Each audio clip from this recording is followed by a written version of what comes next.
Ce podcast vous est présenté par Découvre Bitcoin et a été produit grâce au dévouement de nos contributeurs. Alors merci à eux.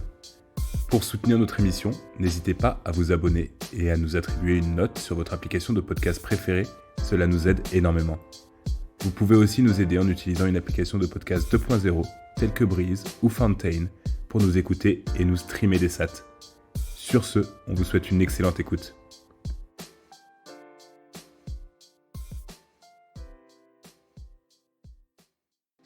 Bonsoir à tous et bienvenue pour le 36e épisode du Space Cake. On se retrouve encore une fois pour notre petite édition estivale, le Summer Cake. Il me semble que c'est le 3e épisode. Et pour ce soir, comme d'habitude, on n'a pas trop de sujets, on va en discuter.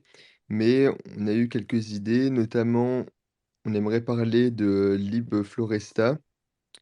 Euh, libFloresta qui est en fait un ensemble de librairies pour utiliser le nœud U3XO qui a été publié il y a quelques mois. On avait déjà discuté du UTXO dans un Space Cake.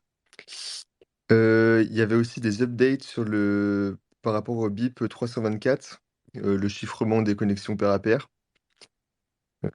Il y a une PR qui a été ouverte il n'y a pas longtemps pour les primitives cryptographiques, tout ça.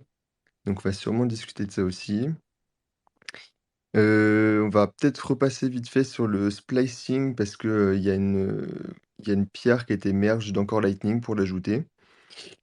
Et puis, vous en avez d'autres que je me creuse la tête? Après, il y a les questions de Kibevox aussi. Il y en a un paquet. Ah Je pense oui, qu'on ne pourra pas tout faire, putain, tous les mais sujets, toutes il y les en a? questions. J'ai Oui, pas oui. ces notifications, putain. Moi, si, je les vois. Je les vois. Il y en a 5 et après, il y a des sous-questions. On a de quoi faire. Mais en fait, En plus, c'est des gros sujets. il faut peut-être que je le follow. Parce que je crois qu'il est shadowban et du coup, quand tu le follow pas, tu vois Non, pas ses non, notifications. non, maintenant, c'est bon. Depuis qu'il a le blue check, c'est bon, on voit tout. Enfin, moi, en tout cas, je vois tout à chaque fois. Ah bah, moi, je les ai pas vues, ces questions, la preuve. Si, en dessous de l'annonce. Oui, oui, non, je les Ah vois, ouais? mais je les ai jamais dans mes Ah notifications. ouais.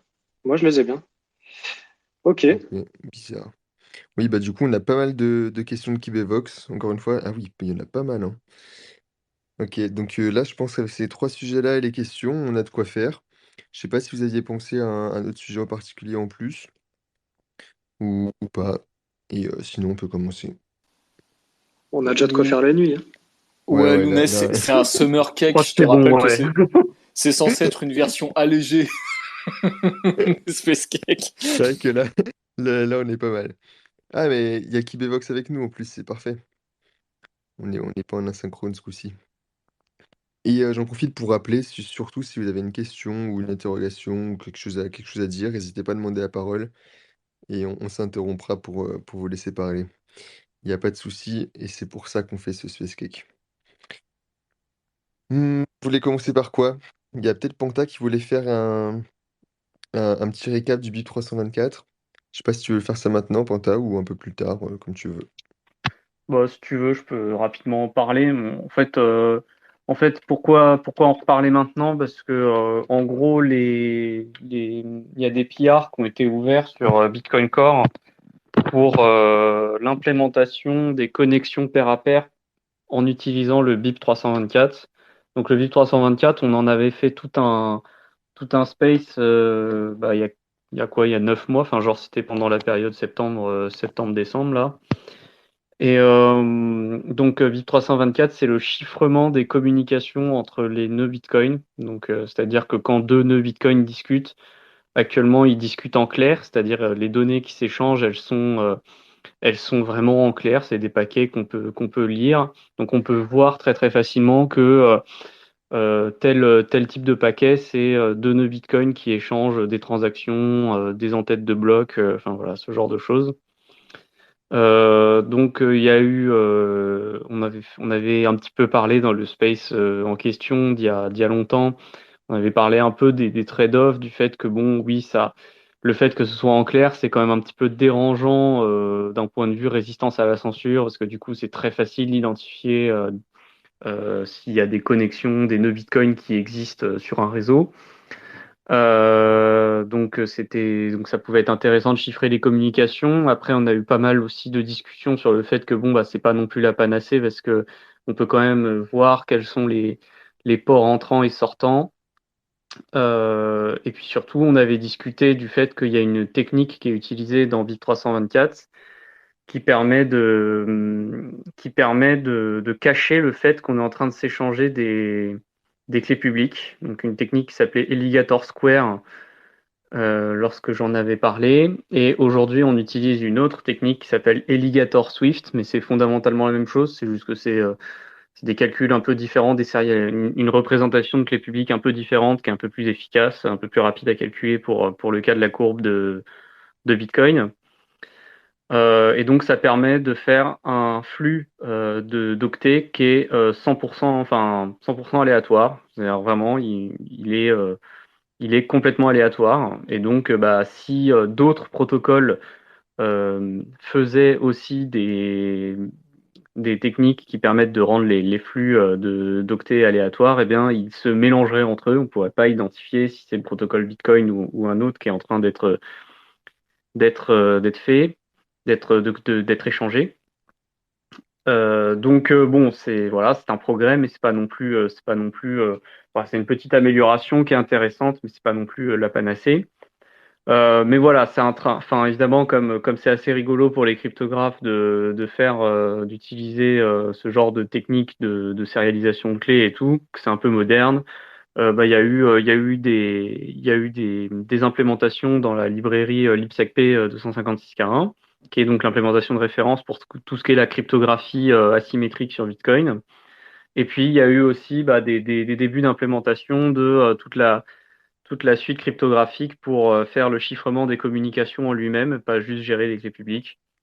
Et donc manifestement, ça aboutit, puisque là, ça y est, on commence à avoir les pull requests pour faire les connexions entre pairs de façon complètement chiffrée de A à Z et indiscernable de l'aléatoire. Donc voilà, c'est intéressant. Après, bon, bah, si vous voulez retrouver un peu tout ce qu'on avait discuté sur ce BIP 324, on avait déjà passé pas mal de temps dans le space qu'a partagé Loïc là, qu'a partagé Loïc dans le space justement. Voilà.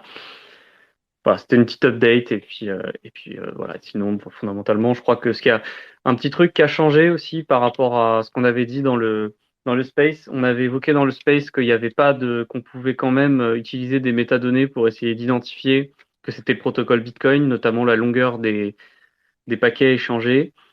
Et donc, je crois que dans la nouvelle version de BIP 324, il y a maintenant la possibilité d'ajouter des leurres, donc c'est-à-dire des fausses données qu'on s'échange, des données qui vont être ignorées, qui ne servent pas le protocole, de façon à rendre la taille des messages, elle aussi, aléatoire, et de façon à ce qu'on ne puisse pas identifier que là, il y a initiation par exemple, d'un Diffie-Hellman éphémère pour mettre en place une communication, puis après, là, c'est une transaction, là, c'est un bloc, voilà, pour essayer d'éviter qu'on corrèle les métadonnées pour en déduire que c'est des nœuds Bitcoin qui sont actuellement en train d'échanger. Voilà. Bon, après, il y a le port, quoi. C'est ce qu'on disait ce midi. Voilà, mais comme on disait ce midi, il reste que le port par défaut, bah, c'est 8333 et c'est le cas pour tous les nœuds Bitcoin et la majorité des nœuds Bitcoin, ils vont garder le port par défaut. Et puis ceux qui voulaient vraiment se cacher, ils utilisaient Tor et Tor c'est déjà chiffré quoi. Donc bon, pour ça qu'on avait discuté Donc du bon. fait que c'était pas non plus une très très grosse amélioration. Voilà, ça permet un petit peu d'éviter. Ce que ça permet d'éviter, c'est un peu de l'analyse de réseau. Ça permet de plus difficilement, enfin, si tu veux, actuellement dans le réseau ClearNet de Bitcoin, c'est très facile du coup de voir la topologie du réseau ClearNet. Donc, on peut voir un peu quels sont les nœuds très connectés, quels sont les premiers nœuds très connectés qui auraient propagé certaines transactions. Bon, là, ça devient plus difficile puisqu'on ne peut pas écouter passivement ce qui se passe entre les nœuds. On est obligé d'être connecté à tous les nœuds en même temps. Et donc, c'est moins discret. Bon, après, ça Bah, n'empêche pas. Voilà. c'est une bonne amélioration, mais franchement, au niveau ROI, je pense pas que ce soit très Voilà, ouf, quoi. je suis d'accord. Je pense Vu le. qu'effectivement, on aurait passé plus de temps sur des choses comme L2, enfin comme AnyPrevout ou CTV, ça aurait été peut-être mieux quand même, mais bon. Bah, ça, c'est du temps de développement pour au final un truc, un nice to have, quoi. Moi, je regrette, enfin, comme on reparle du space qu'on avait fait là-dessus il y a quasiment un an maintenant, je regrette un peu qu'il y avait eu John Attack. Je sais pas s'il est là ce soir, j'ai pas regardé d'ailleurs, mais je crois pas, je le vois pas. Mais il y avait John Attack sur notre space et je crois il était pas intervenu. Et je trouve que c'est un peu dommage parce qu'a priori c'est quelqu'un qui aurait une vision parce qu'on a un petit peu, enfin pas massacré mais critiqué on va dire le Big 324 et ça m'aurait intéressé d'avoir son point de vue là-dessus mais je crois qu'il n'avait pas pris la parole, c'est dommage. Si, il avait pris parole à la fin pour demander à ce qu'il y ait plus de gens qui review. Ouais bon, Mais il a pas parlé d'accord. sur le coup, effectivement. Ok, il avait pris la parole pour dire ça, mais je veux dire c'est dommage qu'il n'ait pas pris la parole pour discuter du fond du sujet quoi. Ouais, c'est vrai.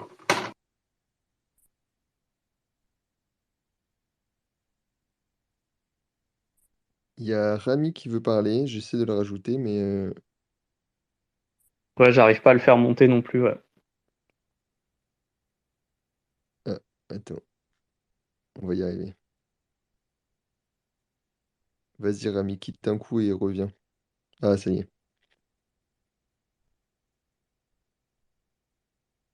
Bonsoir. Faut sûrement que tu te démutes. Je le vois dans les auditeurs. Salut. Voilà. Salut JW. Hello. Salut. Putain, ouais, ça va? Ça va et toi? Ouais, bah, nickel, merci. Ouais, en fait, ça rebondit sur la discussion qu'on a eue cet après-midi par rapport aux risques en fait associés. Et je crois on n'avait pas trop évoqué le sujet sur les risques associés au fait qu'on puisse écouter les nœuds ClearNet et que est-ce que oui ou non et si oui, quels sont les risques associés au fait que bah, les mineurs ont tout intérêt à passer plus par ClearNet bah, pour être toujours compétitive vis-à-vis de la transmission des blocs, en tout cas validée quoi. Enfin, qu'est-ce qu'on peut y associer comme risque à proprement parler, vu que dans tous les cas, même avec l'amélioration avec BIP Et c'est 324, tu disais, mais c'est quoi le rapport avec les mineurs? bah, les mineurs doivent tout le temps être connectés à des nœuds, n'est-ce pas? Donc, pour transmettre, et pour le transmettre, si tu le passes par... peut-être je me trompe, hein, tu me dis si je dis n'importe quoi, mais enfin, si tu vas pas passer par Tor, parce que le temps que tu le transmettes à plusieurs nœuds afin qu'ils valident ton bloc, bah, potentiellement, peut-être tu perds et quelqu'un aura trouvé avant toi.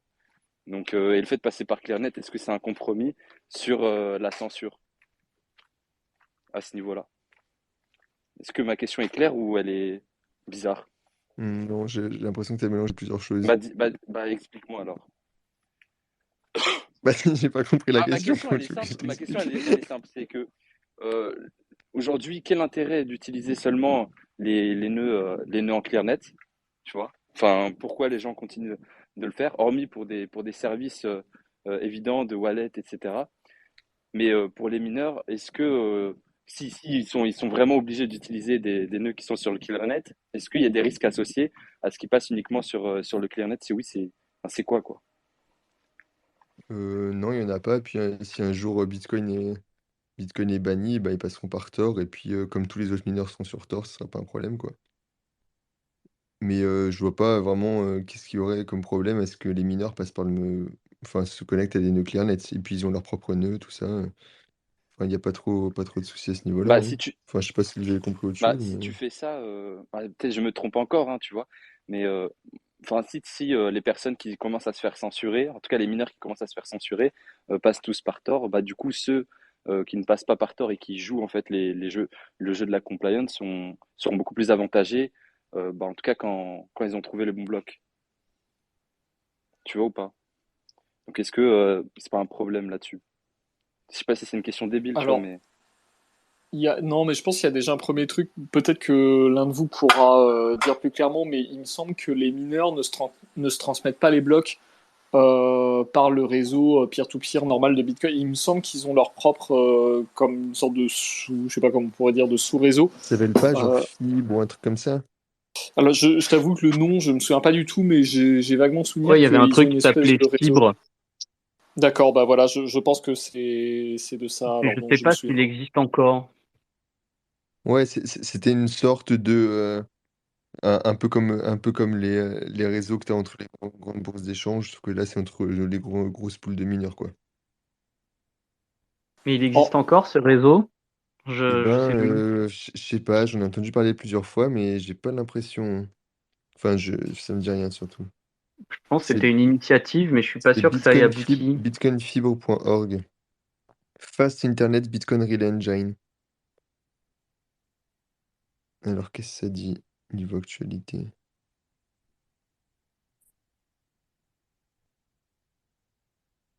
View Relay Stat.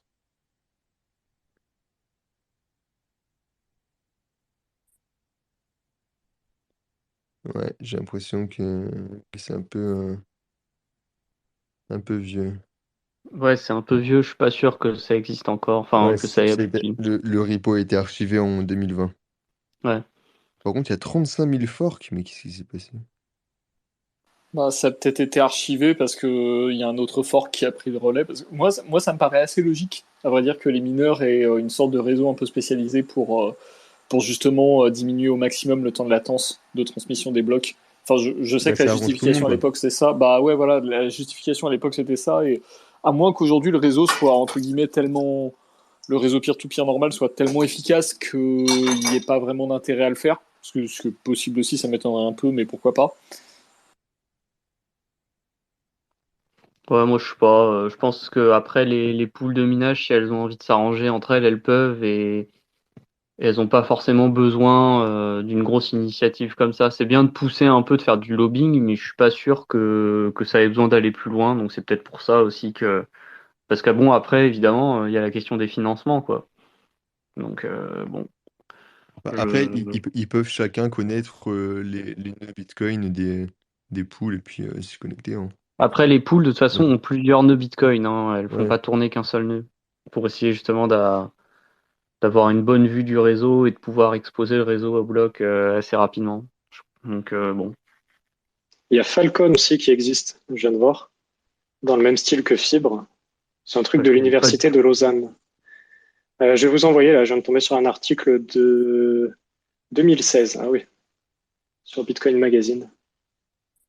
Apparemment, c'était Matt Corallo, C'est derrière lui, ouais. Fibre. Ouais. Ouais. Ouais. Ok, bah, je vais mettre l'article en dessous du space pour ceux que ça intéresse, ce sujet Ok, vas-y. spécifique. Et il y a Snitchy qui nous dit il n'y a aucun intérêt à utiliser le ClearNet à part les performances réseau. Et bah, Snitchy, c'est déjà une très bonne raison. Bah, pour les mineurs, c'est une bonne raison parce qu'effectivement, la latence du bloc, c'est vraiment un critère important pour eux que de sécuriser le bloc miné en le propageant le plus vite possible. Quand tu la joues pas selfish mining, c'est important que le bloc se propage le plus vite possible. Donc c'est compréhensible qu'ils utilisent du ClearNet à ce moment-là. Voilà. Après voilà, hein, on s'adapte à ces conditions. Hein. C'est fragile au sens où le jour où ça censure, effectivement, il faut revenir sur Tor. Mais c'est bon, c'est pas le sujet pour le moment pour les mineurs, quoi. Puis je pense que ça va être, pour moi, ça va être difficile à censurer de cette façon-là parce que euh, pour moi, ce serait assez facile à contourner. Enfin, dites-moi si je dis des conneries, mais genre, t'as un nœud, à moins que tous les nœuds soient enregistrés quelque part, ou je sais pas, qu'on imagine un truc complètement dystopique, bah, tu lances un nœud de ClearNet qui est pas lié officiellement à toi, puis il est juste à la limite, tu le fais juste connecter. Il prend pas de connexion entrante et il est juste connecté à un autre de tes nœuds sur lequel tourne ton mineur qui est sur Tor ou j'en sais rien. Et puis je sais pas, enfin, t'en mets plusieurs comme ça et je pense que tu peux atteindre une bonne vitesse de propagation. Je vois pas trop comment on peut te censurer par ce biais-là. Enfin, Bah, il y a. je veux dire, en fait, le problème, c'est pas tant de censurer enfin, en fait, c'est pour ça que je trouve ça pas non plus délirant, parce que le problème, c'est effectivement pas de censurer la propagation du bloc. Le problème, c'est plus de censurer la connexion du mineur à sa poule, finalement. Et ça n'a rien à voir avec Bit 324. Parce que le mineur qui est connecté à sa poule, lui, par contre, il a vraiment besoin d'une très très grande performance et d'une faible latence parce que il veut envoyer le plus rapidement possible les morceaux enfin les blocs semi-valides qu'il a produits, quoi. Ouais, mais alors, ça, c'est vrai, j'avais pas envisagé ça sous cet angle-là, mais on est d'accord que ça n'a absolument plus rien à voir avec BIP 324 du coup. Ouais, ça n'a plus rien à voir. Donc, après, les pools, elles, pour micro-optimiser et sécuriser le fait qu'ils ont un bloc valide, ils peuvent effectivement se connecter avec des nœuds ClearNet. Et c'est mieux si c'est chiffré pour la censure, mais c'est pas non plus la dinguerie, hein, comme on a déjà dit. Et ils peuvent effectivement se connecter à des nœuds ClearNet pour garantir une propagation de blocs un peu plus rapide dans une bonne partie du réseau. Et notamment vers les autres pools de minage s'ils ne sont pas directement connectés à elles.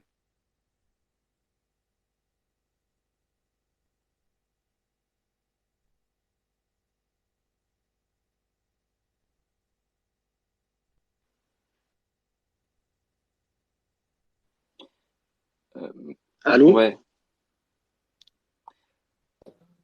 Euh, Moi, j'ai rien dit, là. ah, ok. Je sais pas si tu parlais, Non, Rami. non, Moi, j'ai j'allais rien dire, entendu. mais comme la plupart du temps, les poules, c'est des boîtes, c'est encore plus facile à ce moment-là. Enfin, même les plus gros hash rates, c'est souvent des entreprises, donc ça va être dur d'obfusquer tout ça, tu vois, par rapport aux IP. Donc peut-être que.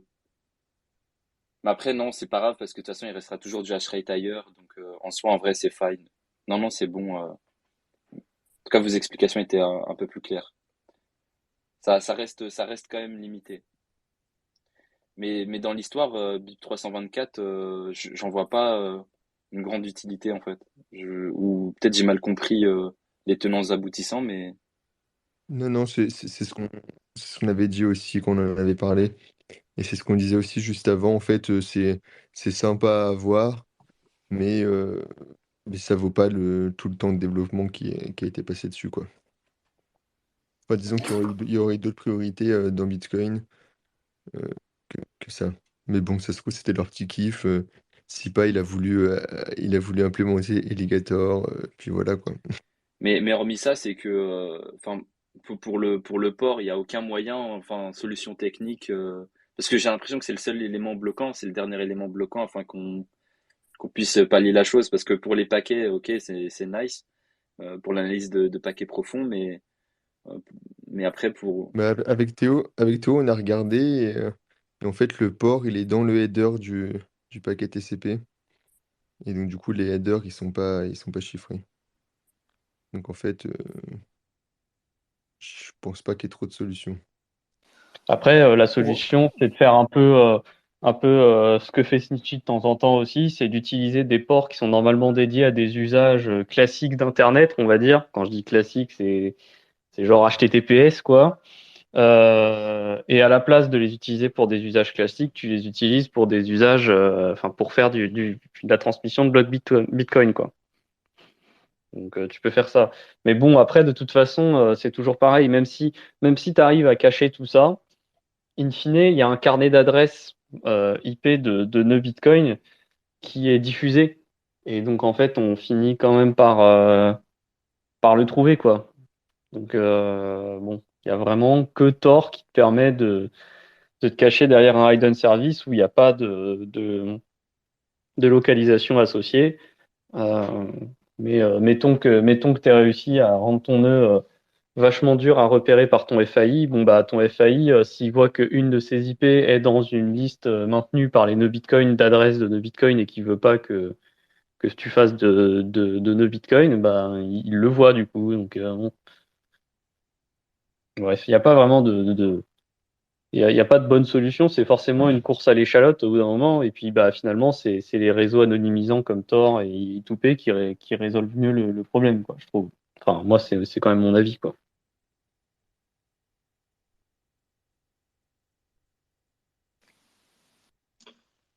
Vous voulez qu'on passe sur on prend une question de Kibevox, on mixe un peu, ou vous vouliez faire vos sujets avant? Allez, on peut mixer un peu, hein, comme ça Ouais. fait changer. Il y a laquelle qui vous plaît? Il y en a 5. Attends, faut que je retrouve. Franchement, elles sont toutes bien. Merci Kibevox. Oh bah, attends, Il y en a un peu polémique. Il va y avoir débat. petite polémique. Alors, attends, faut que je Comme les vous voulez. retrouve parce que comme elles sont pas dans mes notifs. Ok. Alors, il y en a une sur bit versus sat, il y en a une sur la date des blocs, il y en a une sur le bloc Genesis, il y en a une sur les adresses Lightning et une sur les millisatoshi sur Lightning. Qu'est-ce qui vous inspire? Ah, Bit versus sat, qu'est-ce qu'il y a à dire à part que on est sat maximaliste, quoi. Tu es SAT maximaliste? Vous préférez dire bit, vous? Moi, je trouvais qu'un des bons arguments qui avait été lancé, c'est de dire que bit, ça ressemble à un mot en français, quoi. Je sais pas si c'est un très bon argument. Non, mais les mecs, on est d'accord qu'on s'en bat complètement les couilles, surtout. Bah, on Enfin, s'en bat complètement les couilles et ce qui est On important, s'en bat c'est le les bits. consensus et tout le monde dit sats. Alors je vois pas pourquoi, parce qu'il y a 10 mecs sur le Bitcoin Twitter qui veulent dire bits, qu'on changerait pour dire bits, quoi. Que ce soit Mais il plus n'y a pas logique ou Adam pas, Back? tout le monde dit sats, on dit sats. Il n'y a pas Adam Back qui est pro bit? Oui, bah voilà, il est un parmi 10, quoi. C'est, que ce soit Adam Back ou pas, ça change rien. On Moi, veut je veux vraiment dire, plus d'influenceurs qui font des blagues avec la bite et le couteau. ne parlons pas de ce genre d'énergumène. Ah, mon- T'en as Non, eu mais des belles avec eux. ce que je veux dire, c'est que tout le monde dit sats, tout le monde est habitué à dire sats. C'est marqué sats dans toutes les applications. Pourquoi aujourd'hui, 2023, on choisirait que sats, c'est pas bien, qu'il faut utiliser bit? Enfin, au bout d'un moment, c'est bon, quoi. C'est comme si on arrivait, qu'on disait Bitcoin, c'est plus Bitcoin, c'est Bincoin. Enfin, tout le monde dit Bitcoin, on le garde comme ça. non, mais il y a un en fait, puis après, je pense qu'on va passer au sujet d'après parce que c'est vraiment, je trouve que c'est vraiment des trucs qui n'ont aucun intérêt. Mais je trouve que peut-être que Bit c'est mieux, mais si c'est mieux, ça va s'imposer par l'usage parce que c'est plus pratique, les gens se représenteront mieux les choses comme ça et ils vont naturellement dire Bit ou j'en sais rien. Enfin, pour toutes les raisons qui peuvent, voilà, qui peuvent amener les gens à utiliser un mot plutôt qu'un autre. Mais je vois pas très bien l'intérêt de faire des campagnes enfin, de lobbying, c'est beaucoup dire, mais d'essayer de pousser voilà, un changement comme ça. Je crois qu'il y a pas eu un bip là-dessus où quelqu'un voulait faire un bip, peut-être. Je sais pas si ça a Sérieux, été je l'ai rédigé. pas vu. Non, parce que j'ai vaguement souvenir. J'ai vaguement souvenir, je sais pas si c'était sur ce sujet en particulier, mais c'était vraiment quelque chose du même genre. C'était Gregory Maxwell qui, ça fait quelques années déjà, et qui avait rembarré, je sais plus qui avait proposé un truc comme ça, genre ouais, on va faire un bip pour proposer de standardiser les différentes unités, voilà, genre tel un machin truc c'est 1000 sats, 1 million de sats c'est tel mot, tout ça. Je crois que c'était quelque chose comme ça, ou vraiment une connerie dans le même genre. Et la réponse de Gregory Maxwell c'était please don't. Avec derrière un rant comme il sait bien faire pour dire que enfin on s'en bat complètement les couilles, arrêtez de nous faire chier avec ça et les bips c'est pour les trucs sérieux. Enfin je résume mais en gros c'était ça l'idée quoi. Ouais. Et sinon, pour donner un peu de contexte, du coup, par rapport à la question de Kibévox, il demandait d'expliquer la différence entre bit et sats. Sats, c'est la plus petite unité de Bitcoin qu'on utilise actuellement, c'est 10 puissance moins 8. Et bit, il me semble que c'est 10 puissance moins 6 Bitcoin. Arrêtez-moi si je dis des bêtises, mais il me semble que c'est 10 puissance moins 6. Et du coup, Ouais, c'est ça. question peut-être un peu plus intéressante. À votre avis, pourquoi Satoshi a décidé d'utiliser 8 décimales à Bitcoin? Ou plutôt, ouais, pourquoi un Bitcoin, c'est 100 millions de sats et pas 1 milliard, par exemple? Alors, il y a une théorie là-dessus sur pourquoi 21 millions et pourquoi ce nombre de décimales. Je l'avais lu, c'était mince, j'ai un trou, Ludovic Lars qui l'avait écrit sur Cryptost.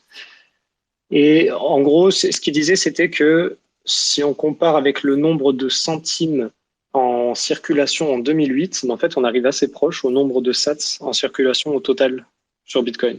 Le nombre de centimes, toutes monnaies confondues, euh, en circulation en 2008. On arrive à peu près à, du coup, ça fait 20 milliards de dollars américains. Et en centimes, ça fait pareil que Bitcoin, que les sats sur Bitcoin. Voilà, c'était ce que j'avais vu. Après, c'est tout Et dans le simplement, code de base, c'était marqué cents. c'est-à-dire. Ouais, c'était marqué Ah cents. oui, oui, d'accord. Ouais. Euh, voilà. Après, l'autre théorie sur. Bah après, ça va un petit peu avec l'histoire des 21 millions aussi. Hein. L'autre théorie qui existe, c'est aussi sur le mécanisme de halving, parce que ça nous permettait d'arriver à des halvings de faire des halvings de 210 000 blocs, ce qui équivaut à peu près à 4 ans. Donc, c'était assez facile à retenir et ça permettait de faire une bonne distribution progressive. Voilà, je sais pas si vous aviez lu d'autres théories Mais ça change là-dessus. rien. Enfin, ça change quoi le nombre de chiffres après la virgule de Bitcoin par rapport au halving? À quel point tu peux arriver à 21 millions? Si tu as moins de virgule, tu peux pas t'en approcher parfaitement, tu vois. Ouais, mais par exemple, pourquoi 10 puissance moins 8 et pas moins 9? Moins 9 qui est quand même. Enfin, c'est assez commun, c'est une unité qu'on utilise assez souvent. Ouais, je suis d'accord. Pourquoi on n'a pas 2,1 millions de bitcoins avec, il y a exactement autant de sats en circulation, c'est juste la décimale qu'on déplace, et puis un bitcoin, ça ferait 1 milliard de sats. Et là, on serait plus bon. Si on avait commencé à 50, on serait plus bon. Bah non, si le nombre de sats est le même, ça change rien. Enfin, de toute façon, tu comptes en sats. Je pense qu'il y a peut-être pas réfléchi longtemps et c'est juste une question de chiffres Faudrait commencer à psychologiques, hein. 5 du coup. Enfin, j'ai l'impression en tout cas. Après, moi, j'avais une autre théorie, mais je sais pas si j'ai pas pu vraiment confirmer, j'ai jamais fait le calcul. Mais c'est que si t'imagines qu'il existe un jour une sortie de Bitcoin qui contient tout l'argent de tout le système, il faut que tu puisses écrire il faut que tu puisses écrire la somme dans un ordinateur. Et donc, si tu utilises des nombres sur 64 bits, tu vas atteindre un moment un maximum. Et à partir du moment où tu atteins le maximum dans un ordinateur, bah, du coup, tu as des problèmes.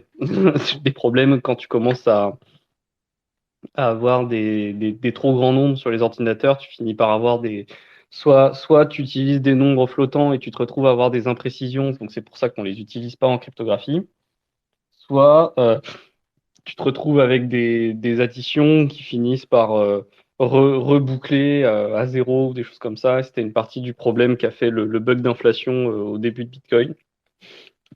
Et donc, en choisissant un maximum de 21 millions de Bitcoin, donc tu fais 21 millions de Bitcoin plus tu remultiplies derrière par 100 millions de Satoshi, euh, je crois que tu obtiens quelque chose qui est de l'ordre de la limite de l'entier maximal que tu peux écrire en 64 bits signé, je crois.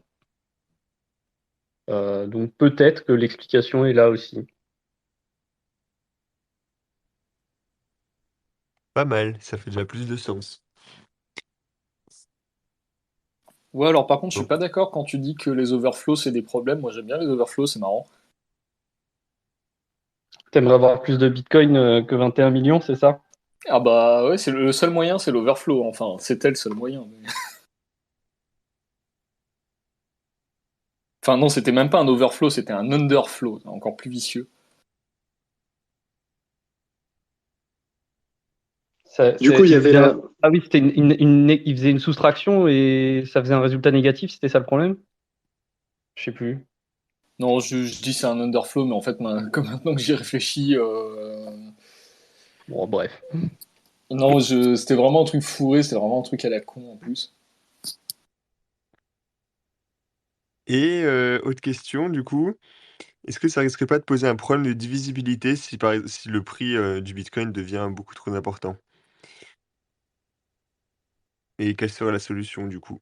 Si par exemple un Satoshi égale 10 dollars, il dit, comment on pourrait faire? Est-ce que c'est possible par rapport au nombre d'humains et que C'est vraiment justement il n'y très ait pas assez de bullish. virgule?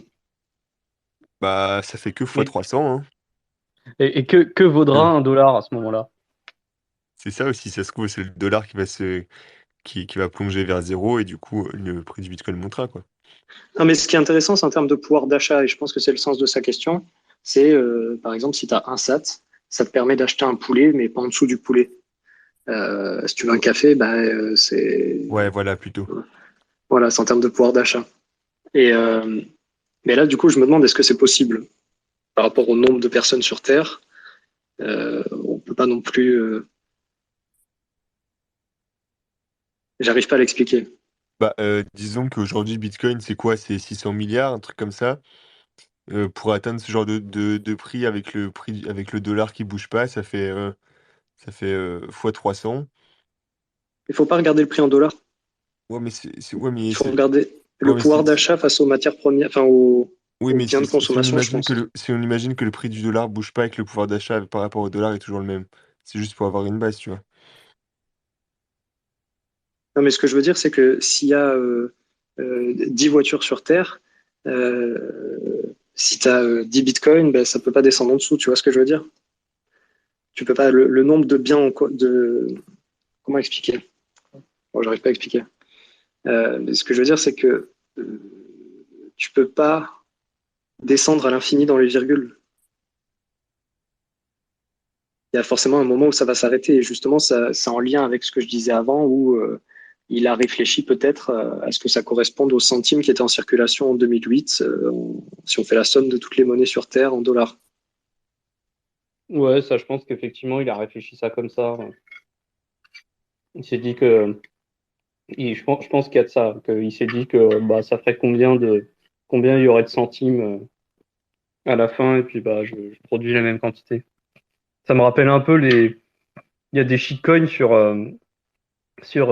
Ethereum ou sur les autres blockchains, c'est genre, ils les appellent avec le même nom, genre BTC par exemple. Et puis simplement, c'est un coin qui a la même supply, le même supply schedule et tout que Bitcoin. Mais sinon, bah, il n'y a rien d'autre, quoi. C'est un shitcoin. Et, euh, et bon, bah, ça vaut rien, évidemment. Parce que bon, ça veut pas grand intérêt. Mais bon, voilà. Comme quoi, bon, le raisonnement, c'était sûrement un raisonnement à l'à peu près, mais c'est vrai que ça a pas vraiment une grande importance à la fin. Mais bon, effectivement, est-ce que c'est vraiment possible de faire x300 au point que un Satoshi égale un dollar? Bon.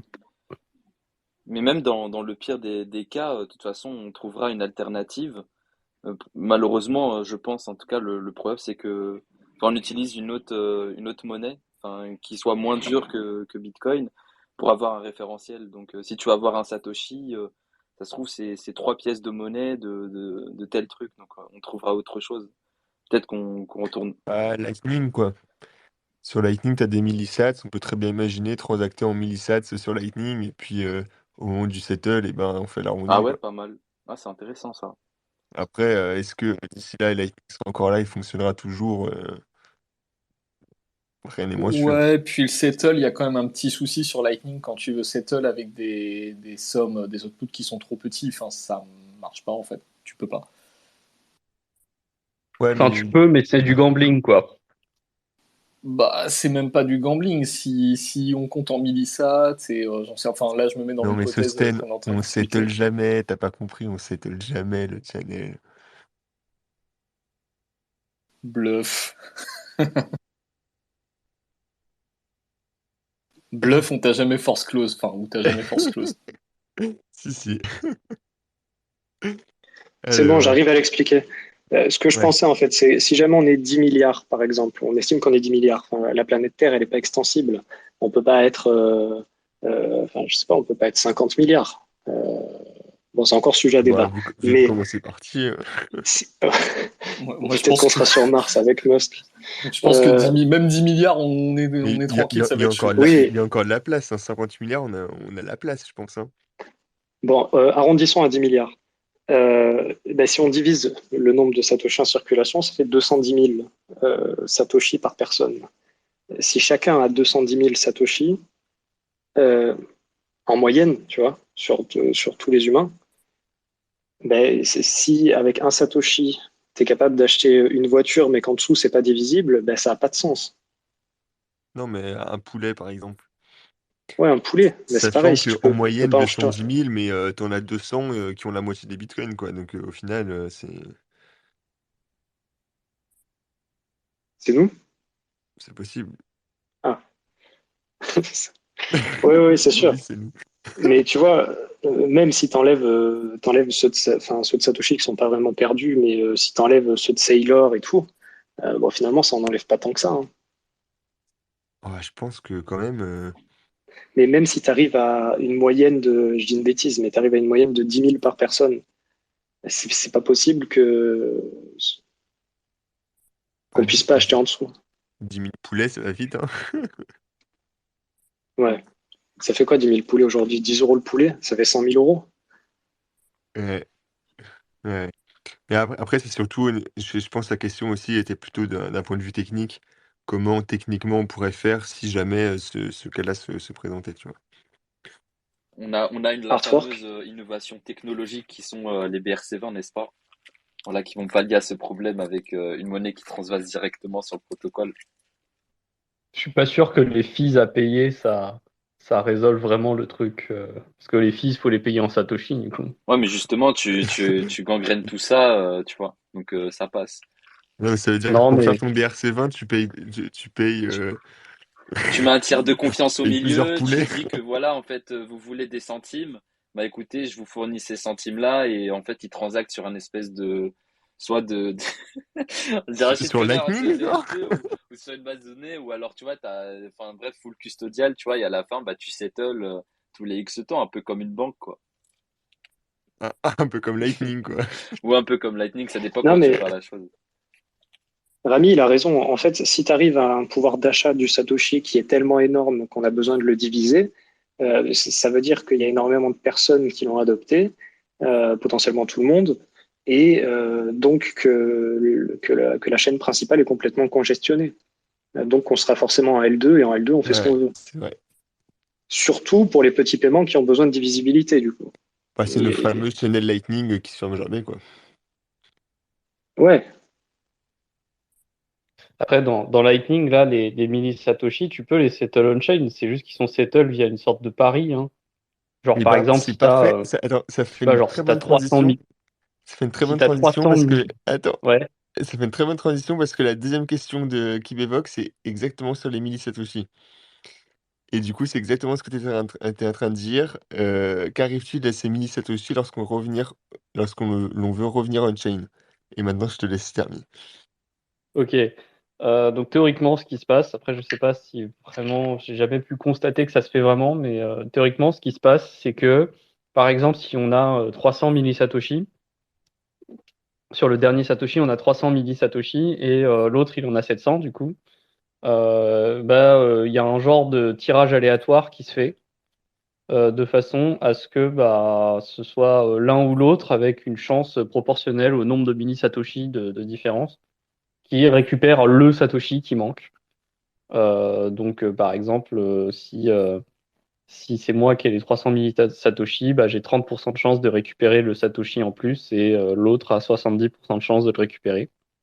Et donc pour simuler un tirage aléatoire qui soit juste, je ne sais pas exactement comment ce serait fait dans le protocole, mais en gros, il y a des techniques où en gros on publie un hash. Je tire un nombre aléatoire entre guillemets, et puis je donne le hash à ma contrepartie, et ma contrepartie tire un nombre aléatoire, euh, et, euh, et ensuite je révèle mon nombre aléatoire à moi. Et on combine ces deux nombres aléatoires pour recréer un autre nombre aléatoire à partir de ces deux nombres aléatoires. Cette recombinaison, évidemment, elle n'est pas aléatoire, elle est déterministe, mais c'est le fait qu'on ait mis des entrées aléatoires qui rend le résultat aléatoire. Et ça se fait, ça fait un genre de tirage aléatoire juste entre deux personnes qui permet de répartir les sats. C'est un peu c'est un peu le fameux coup de quand vous voulez départager un gâteau, quand vous voulez couper un gâteau en deux, il y en a un qui coupe et l'autre qui choisit sa part. Donc ça marche que dans le cas pour faire du 50% de chance d'avoir du 50-50, quoi. Mais en gros, c'est à peu près cette même technique. C'est qu'il y en a un qui commit, qui dévoile, qui dit qu'il a choisi un nombre dont le hash est quelque chose, mais l'autre ne sait pas encore quel nombre. Et il le dévoilera plus tard quand l'autre aura choisi son nombre. Et c'est comme ça qu'après, on peut faire un petit résultat, un genre de tirage aléatoire qui est à peu près juste, quoi. Et on assigne le Satoshi en fonction de ça. Après, je sais pas exactement comment dans le protocole ça peut être par exemple forcé lors de la commitment transaction, lorsqu'elle est créée, mais je sais pas exactement comment c'est fait. Je sais même pas si c'est vraiment fait, mais l'idée avait été évoquée, quoi. Je veux dire, c'est pour ça que les milli Satoshi existent dans le protocole, parce que sinon ils auraient aucune raison d'exister.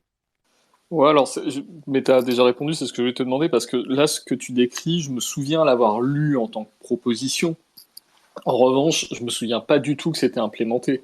Donc c'est possible que ça a été implémenté entre-temps, mais moi, cette histoire de justement de tirage au sort pour déterminer qui ramasse les miettes, enfin, je sais plus où j'avais lu ça. Je crois que c'était, j'avais lu quelque chose de David Harding, je crois, qui décrivait ça, mais c'est peut-être pas lui qui l'a inventé. Mais enfin, je sais pas. C'est pour ça si t'as plus d'infos, parce que pour moi c'était un truc qui était proposé mais pas du tout implémenté. Mais En fait, le principe, il a pas mal été surtout réutilisé pour faire des petits jeux, genre Lightning Roulette ou des choses comme ça. Ça utilise massivement ces petits jeux basés sur l'aléa où tu pouvais déposer de l'argent en Lightning et faire un pari un peu à la qui tout double. Mais que du coup, en fait, on te montrait que l'aléa du pari avait été commit avant que tu fasses, enfin, avant que tu décides comment tu paries. Il te montrait un hash et il te disait, bah voilà, ce hash, tu pourras vérifier que à la fin, l'aléa, il était bien lié à, enfin, la valeur que j'ai choisie. Je l'ai pas choisi pour te niquer, j'ai bien choisi en cohérence avec le hash que je t'ai montré avant. Donc ça a surtout été utilisé pour des petits jeux finalement, mais effectivement, je pense pas que ça ait été implémenté dans le protocole. Juste l'idée a été évoquée, donc on a mis des mini Satoshi, mais je me rappelle pas historiquement comment ça s'est passé.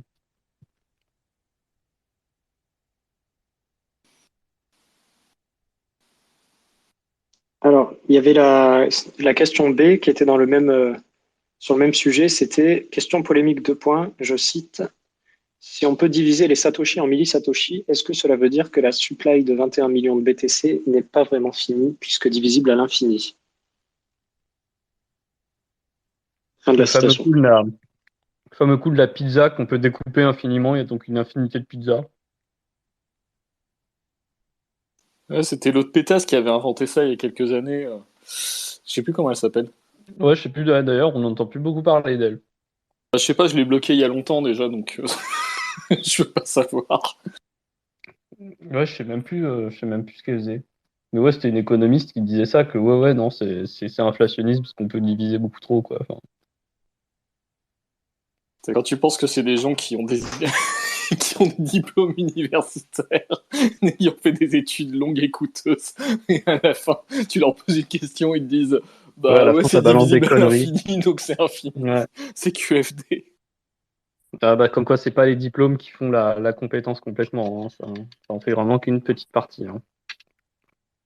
Alors, il n'y a pas une explication mathématique technique pour expliquer ça. Le fait que quand on divise, en fait, on est obligé de prendre en entrée quelque chose qui existe et que donc cette chose n'existe plus une fois la division faite.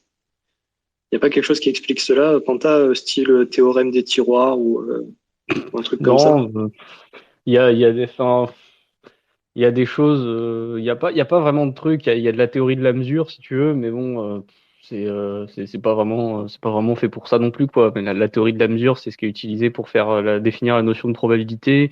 Et le fait que tu te divises, bah, quelque part, ça réduit les chances que tu en aies une partie. Enfin, bon, c'est, il y a pas vraiment de, parce qu'il y a pas, enfin, qu'est-ce que tu veux décrire mathématiquement? À part que oui, bon, après.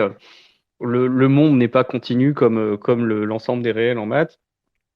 Tu peux pas avoir des valeurs arbitrairement finies arbitrairement petites mais supérieures à zéro dans le vrai monde. Ça n'existe pas. Donc bon, voilà, il y a une limite à tout, mais bon, Je pensais plutôt à quelque chose du style, ça me fait penser un peu au principe des tiroirs. Tu vois ce que c'est? ouais, je vois bien ce que c'est, mais le principe des tiroirs, c'est plus une correspondance.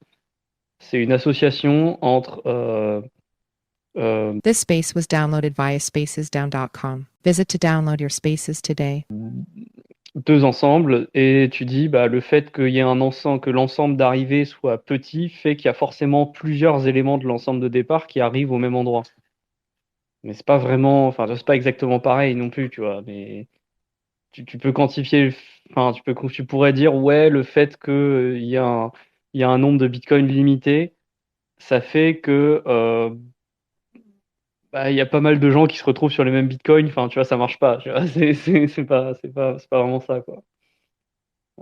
Remarque, on pourrait dire que ça expliquerait pourquoi, in fine, on va faire en sorte d'avoir plutôt des multisigs de plein de personnes ensemble plutôt que des UTXO toutes seules. Mais bon, en vrai, c'est vraiment pas, enfin, c'est vraiment pas le, il n'y a pas vraiment de rapport, quoi. Voilà, donc on peut retenir l'exemple de la pizza. C'est la meilleure façon de l'expliquer. Ouais, je Alors, crois que qu'est-ce que vous voulez c'est faire? mieux. Vous vouliez, j'ai vu qu'il y avait Snitchy qui essayait de monter. Je sais pas s'il a réussi. Je le vois en auditeur. Sinon, vous voulez prendre une autre question de Kibovox ou alors on continue sur les sujets dont vous vouliez parler au départ?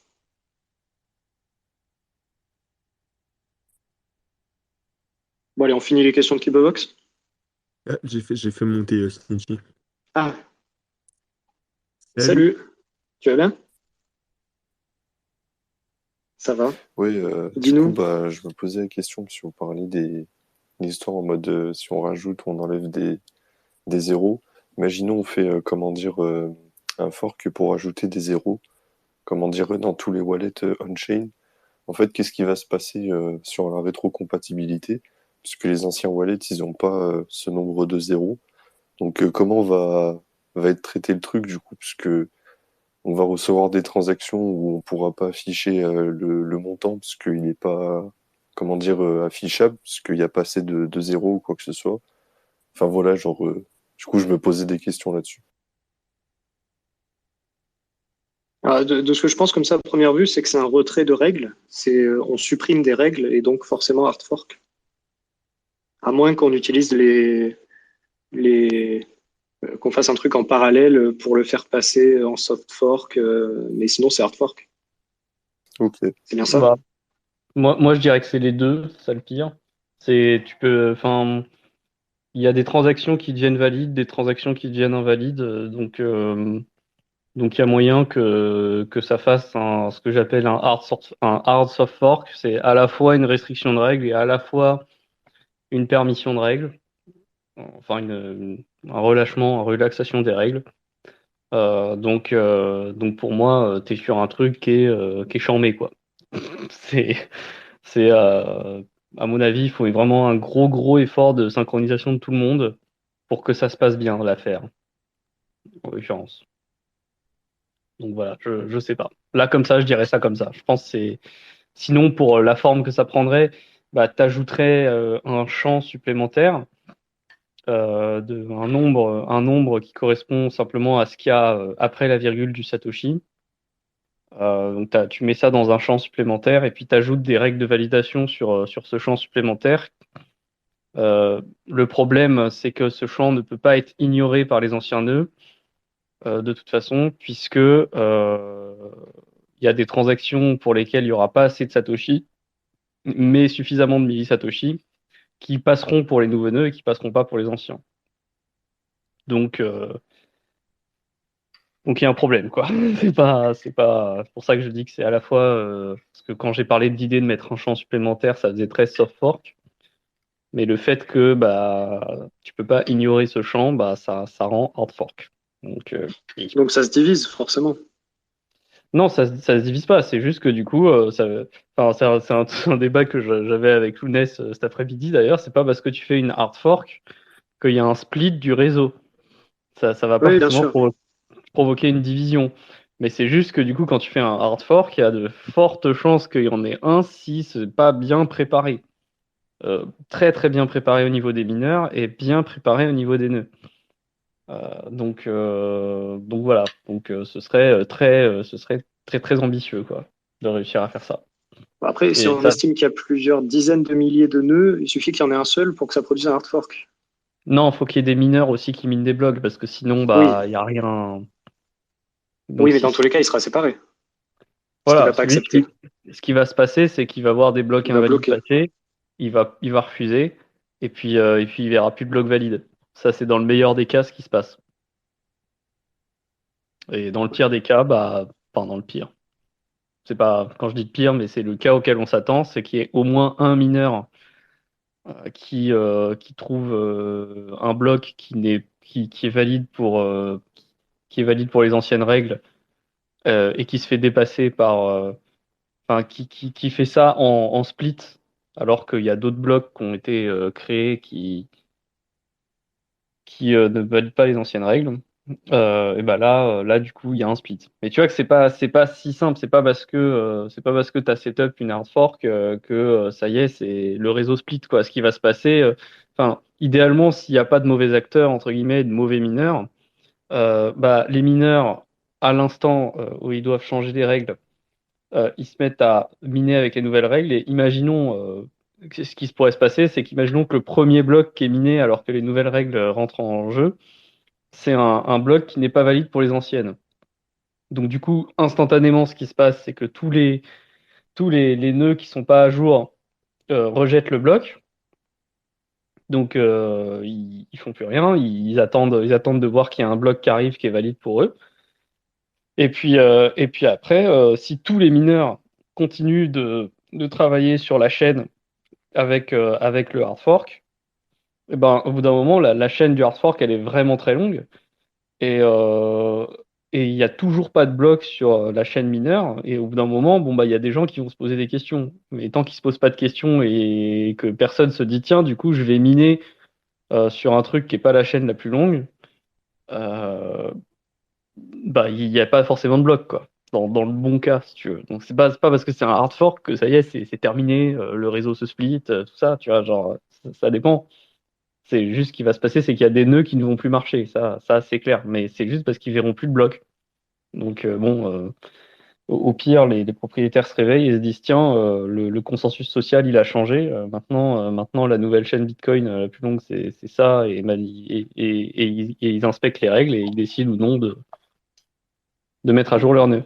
Et c'est après, dans le cas où il y a des refus, où là, par contre, s'il y a des gens qui disent, non, mais moi, j'accepte pas ces nouvelles règles, euh, bah, du coup, ils peuvent décider de se mettre à miner day one avec les anciennes règles, toujours en respectant les anciennes règles. Et là, il y a forcément un split.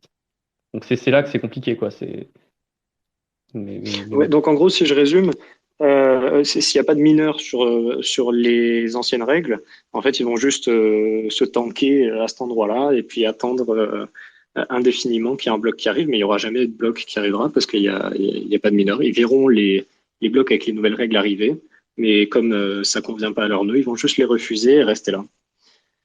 Et le Ouais, propriétaire, il c'est ça. revient et se Et dit, en fait, tiens, ils ça vont. fait 4 ans, il n'y a pas eu de bloc. C'est bizarre, Mais ça marche voilà, plus c'est ça. Bitcoin. Il est cassé, mon Bitcoin. Non, mais c'est ça, ils vont pas avoir de bloc, mais en fait, même les blocs invalides, ils vont pas voir le premier.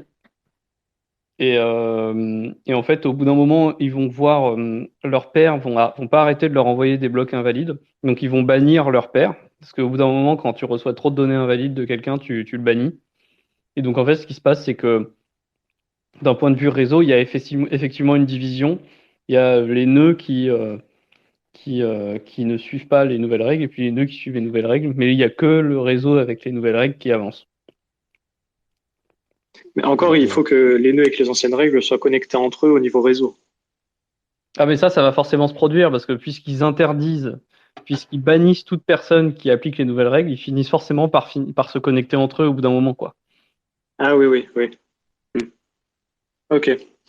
Donc, division niveau réseau obligatoire, mais pas niveau blockchain. Pas forcément, sauf s'il y a des mineurs. C'est ça, exactement. Ok. Je me rappelle plus où on en était au niveau des questions. Lounest a suivi. Ah, ben c'était Snitchy qui avait posé la question. Ouais, moi c'est Ouais, bon, ça. vous avez assez bien répondu à ma question, merci. Ah, Après, c'est si vous bien. voulez, j'en ai une C'était pas autre. top, mais vas-y, Et vas-y. Enfin, c'était pas une question, c'était plus un avis, mais c'est de ce dont vous parliez tout à l'heure avec... oh, j'ai oublié le nom. Attends 2 secondes, avec Alligator Square, en gros, moi je trouve que ce serait plus intéressant de l'avoir sur des trucs genre des bridges de Tor, etc. pour vraiment bien cacher un accès, par exemple, à, comment dire, à un darknet, plutôt que le mettre sur Bitcoin où, comment dire, t'essayes de cacher le fait que tu utilises Bitcoin, mais vu que tu es dans le réseau peer-to-peer, comme vous l'aviez expliqué, ben, comment dire, suffit que tu fasses tourner un nœud malicieux pour essayer de trouver d'autres nœuds, etc. pour, voilà, doxer les utilisateurs. Donc, ce serait un truc intéressant pour rendre les accès à Tor encore plus discrets et derrière pouvoir utiliser Bitcoin correctement, etc., quoi. Enfin, c'est mon avis. Après, une dimension, enfin, c'est un avis, c'est que en fait, le fait que Bitcoin utilise ça, ça renforce aussi l'anonymisation des autres protocoles qui utilisent ça. Donc même pour, tu vois, tes utilisations en bridge et tout, bah, c'est intéressant aussi que les nœuds Bitcoin utilisent ce genre de protocole-là parce que le flux d'octets, il va être identique d'un point de vue statistique. Donc, donc ça reste, tu vois, c'est pas- ça peut aussi, on peut aussi se dire peut-être que BIP 324 finalement ça sert pas trop pour Bitcoin, mais ça sert pour le reste, quoi. On peut voir ça comme ça aussi. C'est pas... Bah après, le problème, c'est bien pour, comment dire, casser de la statistique, mais dans le cas où tu es dans un réseau aussi ouvert, au final, je sais pas si c'est vraiment worth it, entre guillemets, d'intégrer ça, quoi. Alors que si Ouais, je tu suis prends un d'accord. truc où tu essayes de prendre Je suis d'accord. C'est bah, vrai que tu montes des dans un réseau serveurs en privés, clair de toute etc., là, tu as façon. vraiment un moyen de faire des accès qui sont compliqués à déterminer ou voilà ce qui se passe derrière. D'ailleurs, une question, quelle est, enfin, l'alternative, je sais pas ce que ça vaut en termes de le compromis performance vie privée, en parlant de Nîmes. Moi, je me suis pas forcément renseigné sur le projet. Je sais que du coup, il y a Snitchy, donc j'en profite. Est-ce il y a un gain en performance assez raisonnable pour pouvoir l'utiliser, tout en gardant un certain niveau de vie privée dans le cadre d'utilisation? Nîmes, Nîmes, c'est un super projet, il y a de la super bonne tech derrière, de cryptographie, etc. Le problème, c'est qu'ils ont voulu rajouter un shitcoin et des tokenomics à la con, et du coup, ça bousille le truc. Mais en soi, le mixnet et puis la tech qui est derrière est vraiment très bien. À l'époque, j'avais lu le white paper, tout ça, quand j'étais encore un peu dans ma période shitcoin. Et c'était très. Enfin, franchement, niveau tech, c'est franchement bien. Tu fous des sats à la place de leur NIM à la con, et puis c'est banco, quoi. Bah, Mais en voilà. gros, le protocole, c'est comment ça s'appelle tous les paquets, ils font la même taille. En gros, tu envoies des paquets, peu importe, comment dire, si tu les remplis ou pas. Tu vas mettre entre guillemets de l'air dedans et du coup, ça va tout le temps être des paquets de la même taille. Du coup, c'est compliqué de faire de l'analyse sur ça.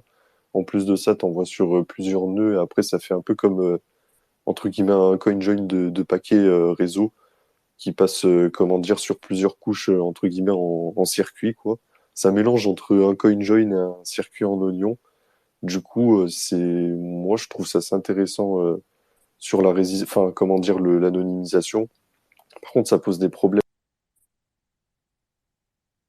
Bah, tu peux pas envoyer justement des gros paquets, donc forcément, tu te retrouves avec un débit plus petit et comme l'a dit Lounès, le problème de la shitcoin arrive. Et le fait qu'il y ait enfin, du NIM autour, enfin, quelle est l'utilité concrète au projet? Enfin, que ce soit des SAT ou des NIM, en fait, peu importe. Enfin, je comprends pas l'intérêt. Ils ont voulu rémunérer les mixnodes. Donc en fait, tu payes pour pouvoir utiliser, tu payes les nœuds du mixnet pour pouvoir l'utiliser. Comme ça, ils ont une incentive à être efficace, à faire tourner des nœuds, etc. Contrairement à Donctor, par exemple, où tout le monde, enfin les nœuds Torg, ils sont soit altruistes, soit à la CIA, quoi. Ou bien tu fais tourner une marketplace et du coup, tu as un hidden service et tu as intérêt à faire aussi tourner un nœud de sortie. Enfin, je sais pas.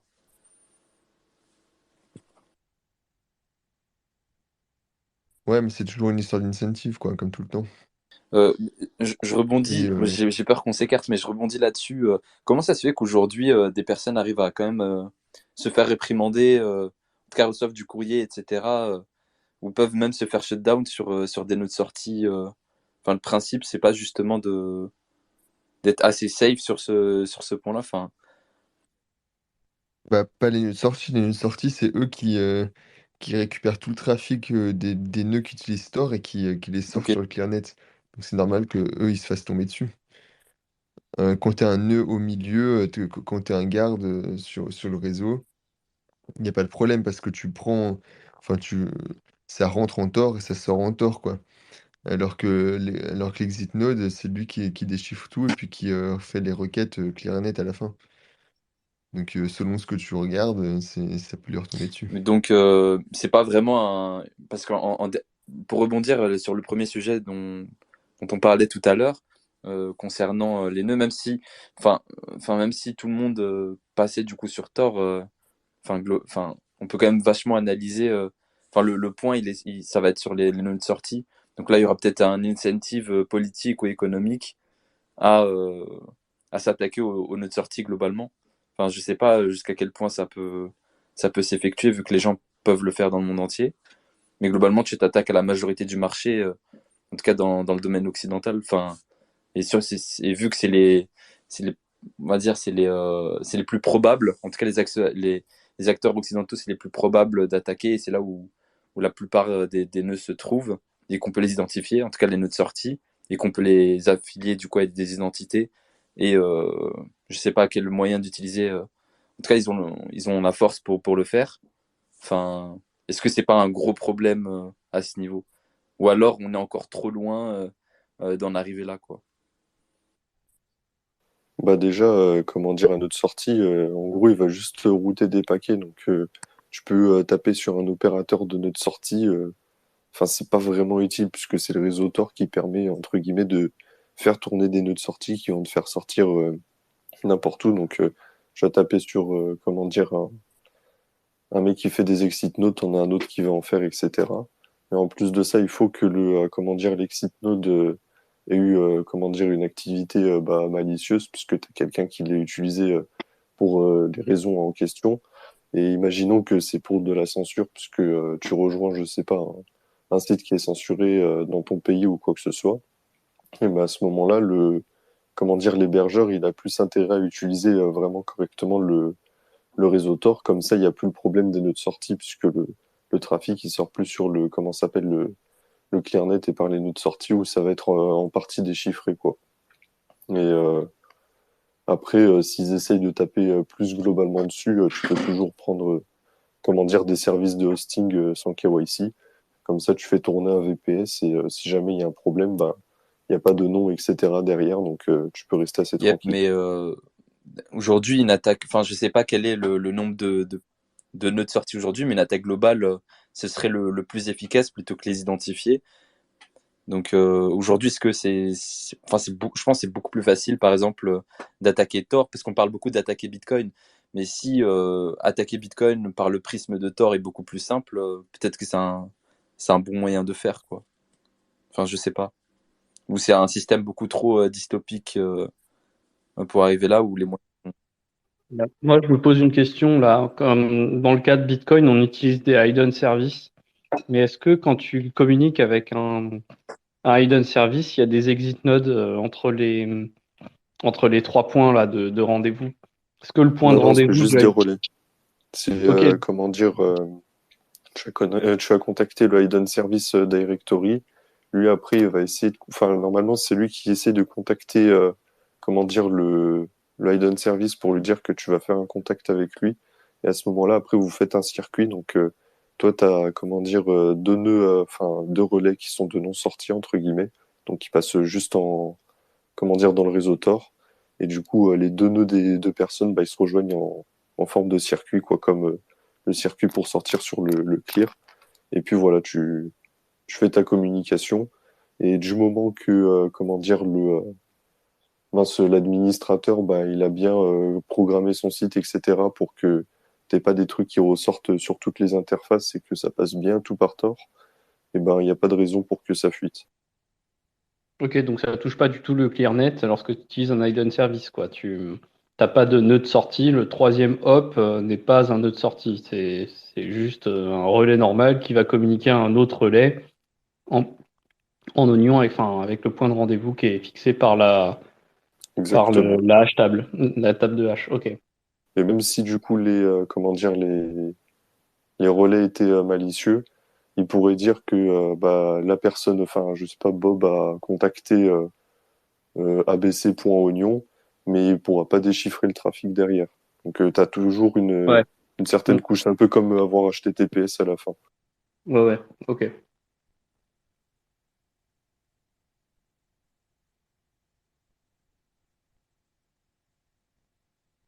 Archie, si tu veux parler, vas-y. Bonsoir. Salut. Je l'entends pas. Mais bonjour, hein. Moi aussi. Moi non plus. Il doit Je être vois atroce. Ah, c'est bon. Ah, ça y est. Le son doit être atroce, je suis désolé. Non, non, c'est nickel. Oh, Oh, c'est c'est bon. nickel, Non, ok. ça Bah, va, du c'est coup, bon. bonsoir à tous déjà. Je vais rebondir sur ce qui était en train d'être dit parce que Rami t'avait posé une question avant qui était, je trouvais intéressante, c'est le fait de se dire, bon, euh, théoriquement, du coup, les nœuds de sortie, j'imagine, dis-moi Sneezy si je me trompe, mais un mec qui ne fait pas attention à comment il construit son circuit, ça va être construit en théorie aléatoirement. Donc il faudrait vraiment que soit il y ait tous les nœuds de sortie qui soient run par une corpo ou par des acteurs en tout cas qu'on n'a pas envie vraiment qui tournent des nœuds de sortie pour avoir entre guillemets beaucoup de pourcentage de chances d'à chaque fois construire des circuits qui utiliseraient un mauvais nœud entre guillemets. Mais par contre, si on n'utilise que des hidden service, enfin en tout cas majoritairement des hidden service, ça réduit quand même ça mitige un petit peu ce risque d'avoir du coup ton trafic qui est sniffé parce que bah, du coup tout est chiffré quoi. Est-ce que je me trompe quand je dis ça ou pas? Ah bah, le mieux quand tu utilises Tor, c'est de tout le temps utiliser des hidden service. Après, quand les gens. En gros, t'as comment dire. Soit tu utilises Tor avec des hidden service pour avoir de la confidentialité et presque de l'anonymat, parce que on va pas non plus dire que l'anonymat est 100% possible, mais tu peux avoir un très très haut niveau d'anonymat. Et après, si tu utilises Tor, entre guillemets, pour accéder à des sites du ClearNet, faut pas considérer ça comme de l'anonymat, mais plus de la résistance à de la censure. Ça veut dire que dans le pays A, le site est censuré, dans le pays B, il l'est pas. Et ben, tu vas faire comment dire, un circuit qui va aller dans le pays A, au pays C, au pays B, et après, depuis le pays B, du coup, tu vas accéder au site en question. Mais c'est vraiment pas fait pour être anonyme. Enfin, quand tu sors sur le ClearNet, Tor n'est vraiment pas fait pour être anonyme à la base. Ok, déjà, merci beaucoup parce que je pense que je faisais peut-être éventuellement l'amalgame, alors qu'effectivement, ouais, c'est plus, comme tu le dis, si tu passes par le Clearnet, mais du coup, que ton nœud de sortie, entre guillemets, il déchiffre tout, comme le disait Lounès avant, finalement, bah, si quelqu'un observe ce nœud-là, il peut savoir ce qui se passe sur le trafic. Par contre, est-ce qu'il peut retracer jusqu'à toi, alors que sachant qu'il y a 3 hops entre les deux? C'est ça que. Non, le nœud de sortie va juste voir comment dire le nœud de relais qui est avant lui. Mais le problème, si tu as des, comment dire, des requêtes de loi, tu peux avoir des nœuds qui tournent gratuitement et le mec il s'en fout un petit peu. Du coup, ben, ça se trouve, il est en train de loguer avec son relais. Et du coup, tu peux te retrouver à faire des requêtes à plusieurs relais qui étaient en train de loguer et essayer de remonter le circuit, etc. Mais c'est franchement dans des cas où tu es vraiment, vraiment très recherché ou alors faut que tu écoutes le réseau, entre guillemets, massivement. Comment dire, où vont les paquets. Enfin, tu vas essayer de le circuit que fait la personne, mais même ça, ça te demande des coûts beaucoup trop importants, quoi. C'est même, bah, tu regardes les descriptions que la NSA avait fait de Tor, ils disent qu'ils peuvent pas faire de l'écoute globale, entre guillemets, ils peuvent pas écouter, comment dire, massivement des utilisateurs. Ils peuvent faire que des surveillances très spécifiques sur voilà, des personnes ciblées, quoi, parce que ça demande comment dire, pas un budget, mais voilà, t'as besoin de Bah, beaucoup faut de dire Un choses, que travail quoi. de coordination de fou, quoi, parce que s'il faut que tu contactes tous les nœuds qui loguent, etc., pour retracer vraiment un parcours, etc., j'imagine que c'est une logistique de fou. Enfin, derrière, il n'y a même pas c'est que un ça. vrai bordel. Il y a même pas que ça. En fait, le truc, pourquoi on fait 3 hops, c'est pour que le hop au milieu ne sache absolument pas d'où ça vient et où ça va. Et donc, du coup, lui, ce qu'il voit, lui, il est connecté à plusieurs trucs. Il reçoit du trafic de plusieurs nœuds différents. Et du coup, peut pas vraiment associer un identifiant à chaque paquet qui route. Parce que bah, les paquets, ils sont routés un peu au petit bonheur, la chance, à machin, à truc, mais c'est que des intermédiaires. Il sait parfaitement que quand il envoie le paquet à C, il sait pas que bah, c'est ok, c'est un nœud de sortie, mais il sait pas d'où ça vient, donc il peut pas vraiment associer un nom, il peut pas associer un site. Donc en fait, il peut vraiment rien associer, quoi. Il a que du bruit en entrée qui transmet en sortie et qui est un peu redispatché autrement. Donc en fait, si tu veux pouvoir réidentifier le trafic de quelqu'un, il faut que, en plus d'être contacté C'est-à-dire qu'il faut que le nœud de sortie, il ait dit aux autorités que c'était toi le relais intermédiaire quand ils ont observé un certain trafic qui était suspicieux. Bah, il faut que toi, le nœud de relais, tu vraiment logué absolument tout le trafic et notamment la période qui les intéresse. Donc si déjà tu l'as pas fait parce que bah je sais pas, tu t'amuses pas à loguer en permanence, bah du coup c'est mort, tu peux pas retrouver. Et en plus de ça, il faut qu'on prenne après toutes les données de log que t'as envoyées pendant cette période et il faut faire le tri parce que du coup c'est mélangé avec plein d'autres trucs. Et donc, du coup, il faut refaire le tri, dire, OK, ce paquet-là, il y a peut-être moyen que ce soit lui, celui-là, peut-être pas. Et après, une fois que tu as réussi à retrouver quels sont les paquets qui ont été envoyés vers le nœud de sortie, puis qui sont allés vers le site qui a été retrouvé, qui est incriminé, mais après, il faut réussir à refaire l'association derrière. Et donc, pour pouvoir faire l'association, il faut vraiment qu'il ait vraiment tout logué avec les entrées, les sorties, etc. Et après, une fois que tu as fait ça, bah, tu te retrouves encore avec un autre relais qui, lui, par contre, est le nœud d'entrée. Donc, c'est quand même pas évident parce que le principe d'avoir trois sauts comme ça, c'est que celui au milieu, il soit vraiment dans le brouillard complet et que même s'il voulait faire un effort, eh ben, il aurait quand même vachement du mal à retrouver quel paquet est allé vers où, quoi. Et même si on lui demandait, quoi. Donc, Et donc, théoriquement, plus on a de nœuds relais, du coup, plus on a de nœuds qui font vraiment cette transition entre le guard, c'est ça, c'est le guardian et le nœud de sortie, entre guillemets, plus il y a de chances que les mecs loguent pas, ou tu vois, que du coup, c'est encore plus chiant en fait pour les retrouver. Ça dépend. Hein, Ça dépend parce que ce qui est bien, c'est que si t'en as pas trop, bah, tu fais pas mal de mixage des communications de plein de personnes. Donc, c'est pas la peine d'en avoir non plus énormément. Mais effectivement, c'est important que ceux qu'on a, eux, ne loguent pas. Et s'ils loguent pas, bah, ça va pas être possible, quoi, de retrouver, de remonter le trafic. Parce qu'on peut pas faire l'association, du coup. donc, idéalement, même si c'est pas possible de vraiment entre guillemets, le quantifier, mais il faudrait qu'il y ait plus de nodes, entre guillemets, de plebs guy qui ne log pas que du coup de nœuds middle node qui log. Et ça serait un réseau qui, en général, serait sain. En fait, c'est universel ce que tu dis là dans la privacy. Si tu veux plus de privacy pour tout le monde, il faut qu'il y ait des gens qui jouent le rôle d'intermédiaire dans les moyens qui permettent d'être privés, qui soient des plebs et qui n'appliquent pas du coup des law enforcement quelconques ou du logging ou des choses comme ça. Ça marche du coup bah, pour Tor, mais ça marche aussi pour par exemple bah, les CoinJoin, ça marche aussi pour tout ce qui est l'adresse reuse, etc. sur Bitcoin. En fait, tu vois que c'est vraiment en privacy, ça marche aussi pour Lightning. Sur Lightning, ce serait bien qu'on ait des plebs qui permettent d'être des nœuds de routage, mais qui en même temps bah, permettent aux autres plebs de venir récupérer de la liquidité pour pouvoir faire des paiements. Mais tout ça, c'est important que ce soit fait par des gens qui sont pseudonymat, qui sont quasi anonymes ou qui ont juste un pseudonyme public et qu'on sache pas qui c'est, parce que comme ça, bah, du coup, ils mélangent le trafic de tout le monde. Et donc que ce soit de la crypto-monnaie ou que ce soit des paquets IP, quoi. Donc effectivement, oui, c'est mieux si on avait si la proportion de nodes Tor qui sont plebs augmente, et bah c'est bien, c'est cool, ça rend le réseau plus anonymisant de ce point de vue-là.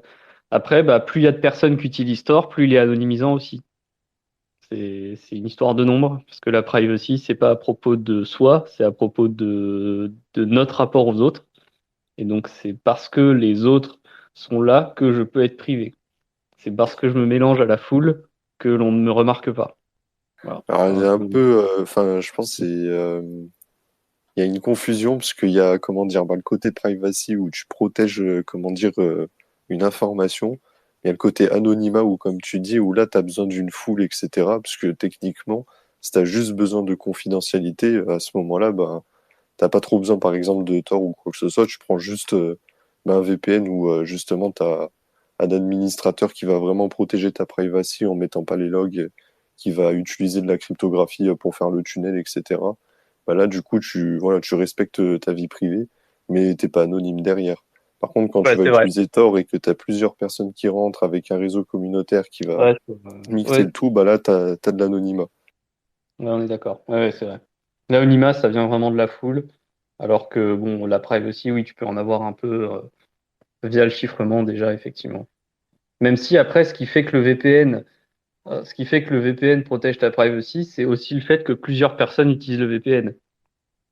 Donc, tu as toujours un peu cette notion quand même que tu as besoin d'une masse d'utilisateurs qui se regroupent au même endroit quand même un petit peu. Même si, bon, là, comme tu dis, c'est plus pour protéger les informations que tu échanges et pas juste cacher dans la masse, effectivement.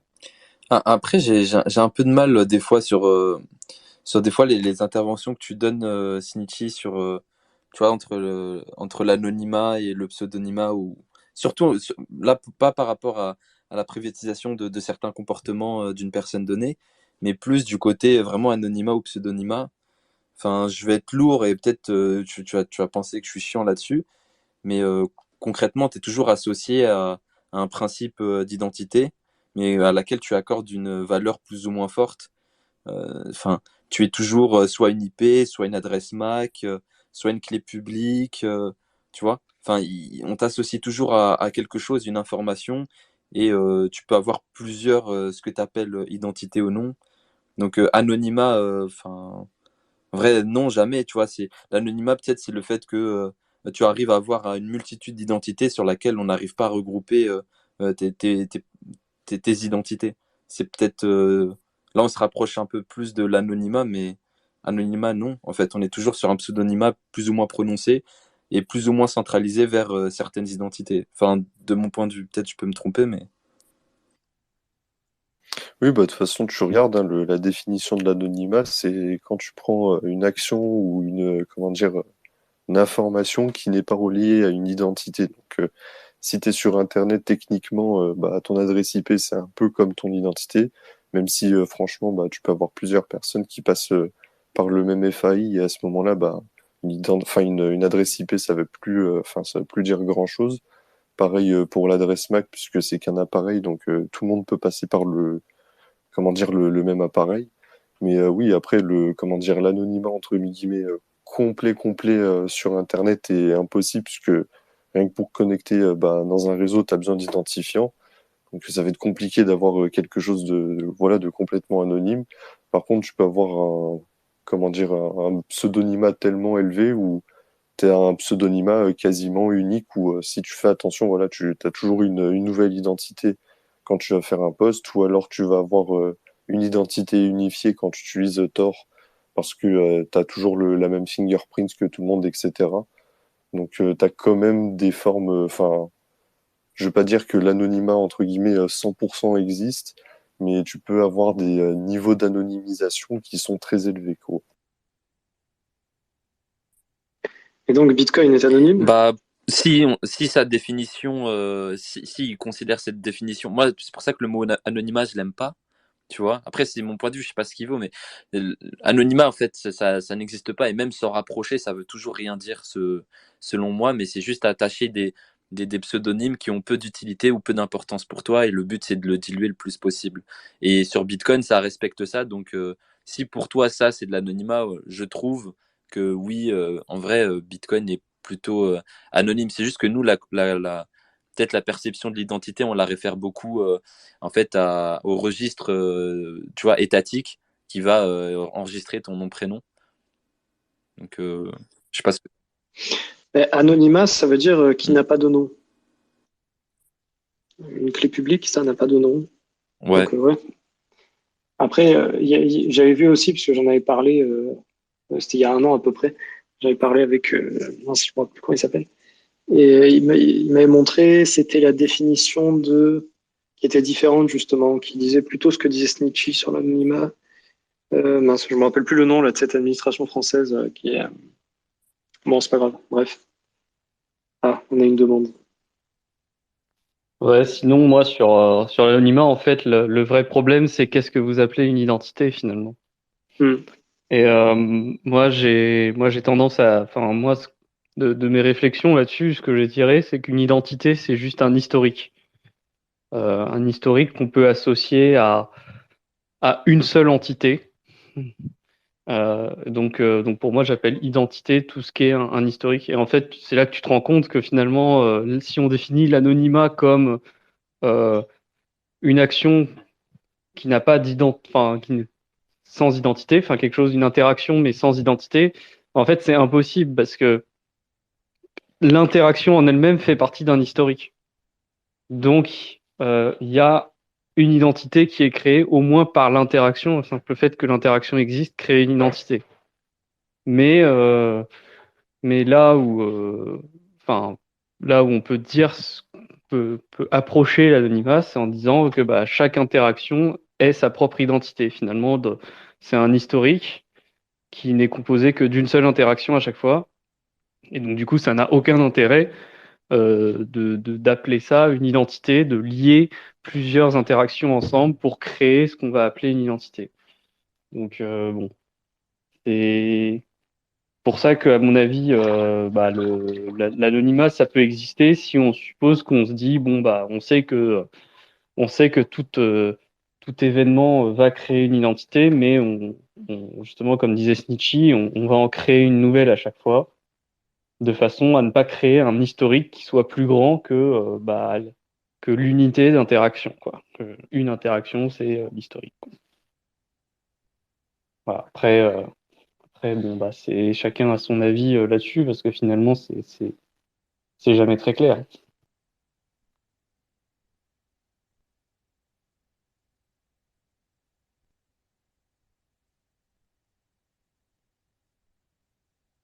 Pour ça que même sur Bitcoin, c'est pour ça que la notion d'identité apparaît naturellement et émerge complètement du registre. C'est que bah on peut lier les interactions entre elles. Et dans Monero, c'est plus difficile, mais il y a quand même toujours une bribe d'informations qu'on peut essayer de corréler et créer des identités avec. Donc voilà, c'est pas de la perfection n'existe pas puisqu'elle est impossible en l'occurrence par définition des termes qu'on utilise, quoi. Après, on n'est pas forcément tous d'accord sur les définitions. Donc si vous avez d'autres idées de comment on définit l'identité, peut-être que on aura des conclusions différentes. Ouais, non, mais je suis d'accord avec ce que tu dis, parce que si tu penses aujourd'hui, la meilleure façon de faire un échange monétaire, parce qu'on parlait des échanges monétaires, tout en préservant ta vie privée, c'est le cash. Et finalement, ben, même le cash, tu révèles une partie de ton identité lors de l'interaction, soit ta face, soit ta voix, soit des choses comme ça. Après, voilà, faut voir ce qu'on définit par identité. Toi, tu disais c'est quelque chose qui a un historique. Après, si on définit l'identité uniquement par le nom et le prénom, là, on peut arriver plus facilement à une définition d'anonymat. Ouais, ouais, nom, prénom, j'ai un peu de mal, mais sinon, j'aime beaucoup la définition de l'historique. C'est ce qui, en tout cas, c'est juste parce on a un prisme très ancré, parce qu'on est tous nés dans ce fabuleux monde du fiat, quoi. Enfin, avec une importance étatique, mais ouais, je pense que c'est le plus important. Et quand on redéfinit, en tout cas, quand on redécouvre, quand on découvre aujourd'hui le principe même d'identité avec des clés PGP ou même des clés publiques Bitcoin, ça ouvre beaucoup plus de possibilités. Et en tout cas, au moins, on se rapproche un peu plus d'une anonymat plus forte. Mais je préfère en tout cas qu'on accorde cette identité à des formes plus libres, comme notre cher Snitchy, qui aujourd'hui, je trouve, est très doxé, parce que il a révélé certaines formes de son corps, il a révélé sa voix, et il a révélé aussi sa région. Donc l'identité pardon, de Snitchy est très compromise. Mais pour autant, j'ai toujours pas son nom-prénom. Mais il est beaucoup plus dox que certaines personnes qui ont leur nom-prénom sur Internet, par exemple. Et voilà. Après, c'est toujours pareil. Est-ce qu'il n'utilise pas un modificateur de voix? Et est-ce que Loïc Morel, c'est mon vrai nom prénom? Bah, il est trop fort, en tout cas, s'il utilise un modificateur de voix. Bien joué. Je sais pas s'il en existe des aussi sophistiqués. Et le deuxième point que tu as donné, c'était quoi?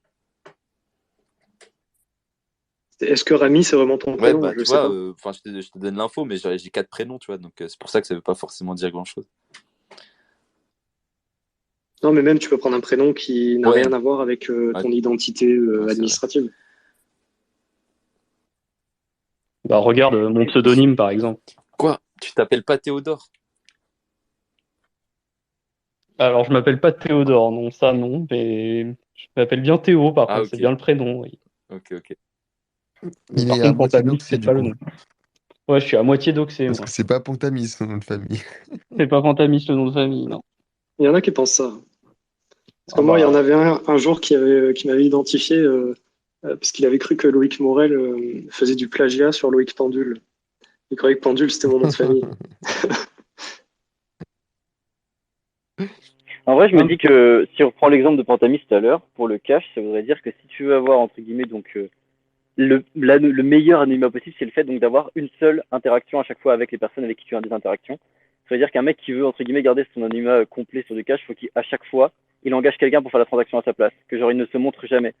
Et j'avais une autre réflexion par rapport à la différence du coup. Enfin, est-ce que le fait d'avoir un historique est vraiment considéré comme. Je pense que oui, c'est considéré comme une entité. Je comprends le fond de ce que tu as dit tout à l'heure, le fait d'avoir un historique de conversation avec des gens ou un historique d'événements qui sont passés avec des personnes que tu peux retracer. Ça fait en sorte que tu as une certaine notoriété ou pas. Si t'es un connard parce que t'as fait que de la merde, bon, on va le savoir aussi. Enfin, entre guillemets, ça marche aussi pour ta réputation. Mais je considérais plus que c'est une réputation quand quand tu regardes l'historique, alors qu'une identité, c'est vraiment quelque chose, entre guillemets, d'unique. Enfin, ta vraie identité à toi, elle est unique. Et donc, si quelqu'un a plusieurs interactions pendant des années sur Internet avec juste un pseudo, par exemple, et que personne ne sait vraiment qui il est, je considère quand même que ce mec reste anonyme parce que sa vraie identité, je la connais pas réellement. Je sais pas si vous voyez ce que je veux dire.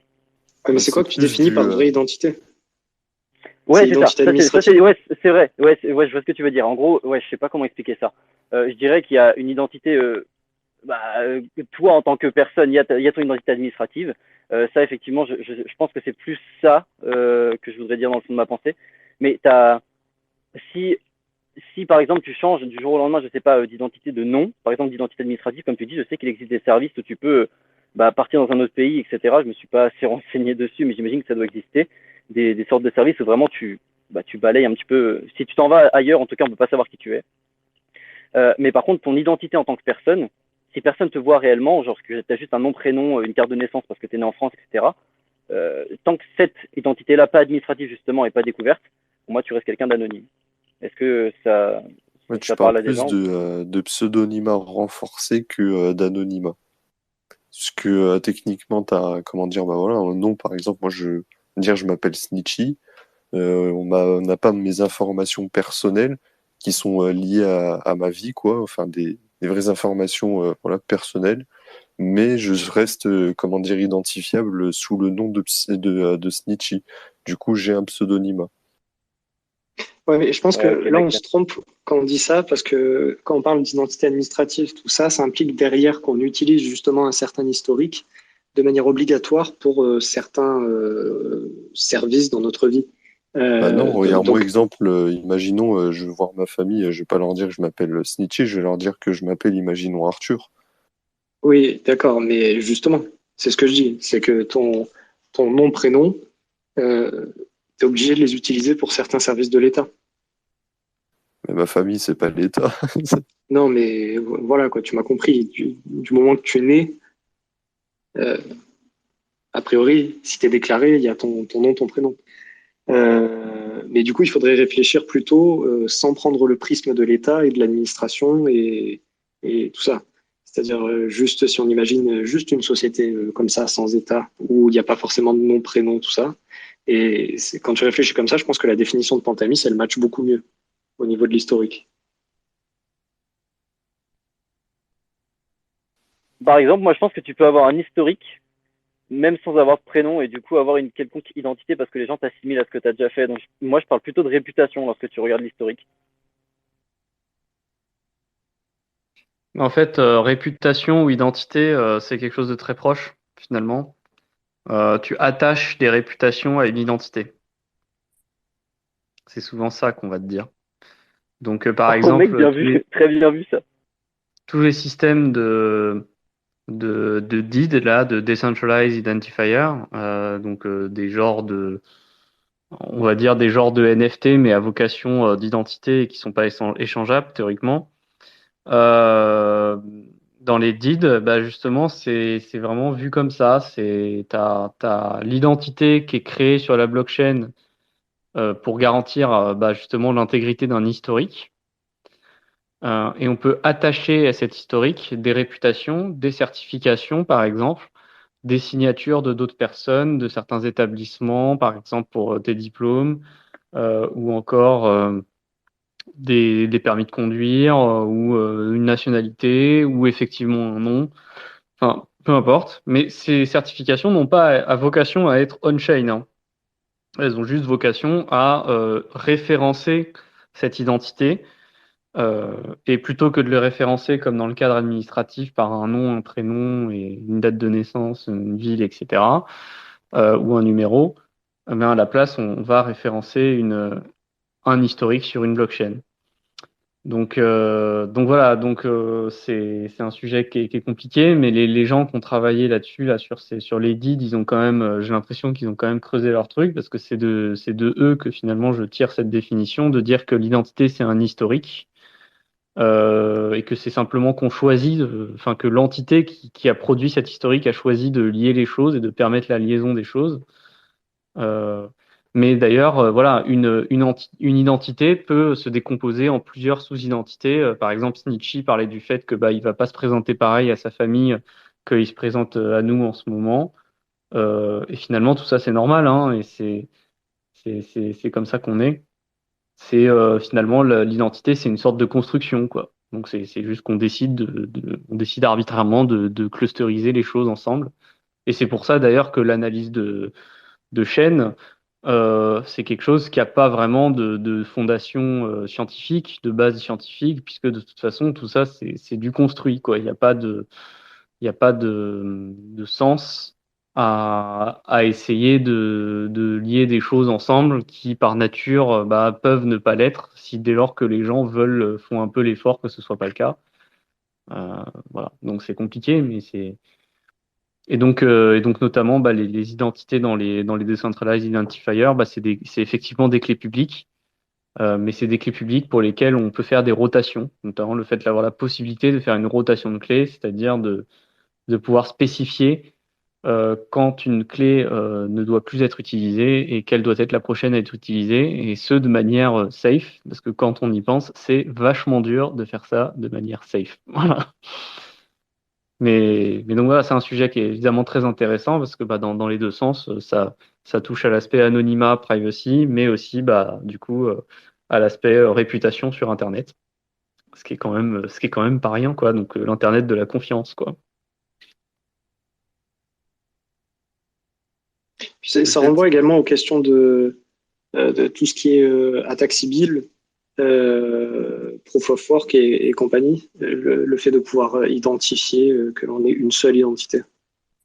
Enfin, le fait de pouvoir justement limiter la multiplication des identités dans un protocole.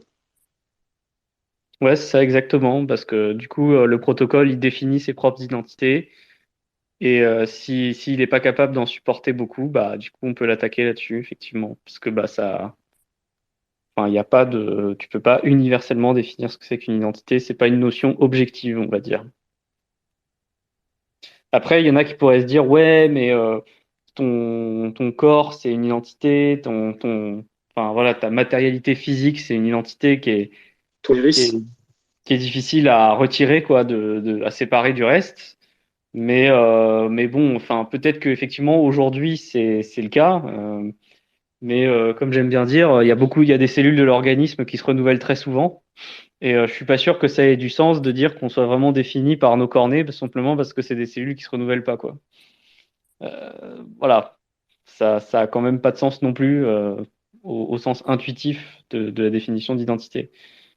Mais bon, c'est un identifiant. C'est-à-dire, notre corps est un identifiant. Notre tronche, notre face, notre physique définit une partie, est une manière de nous identifier, donc c'est-à-dire de nous lier à une identité, du coup. Donc une fois que tu as dit ça, finalement, en fait, une attaque civile, c'est impossible à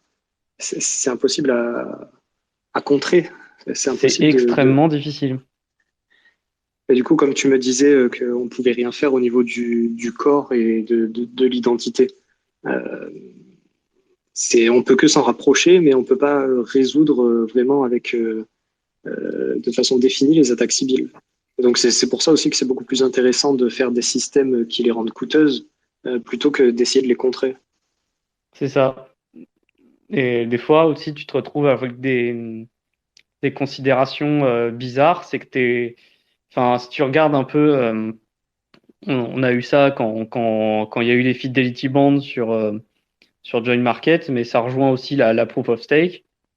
C'est que tu finis par le fait qu'il soit possible de tricher sur le nombre d'identités fait que le point, on va dire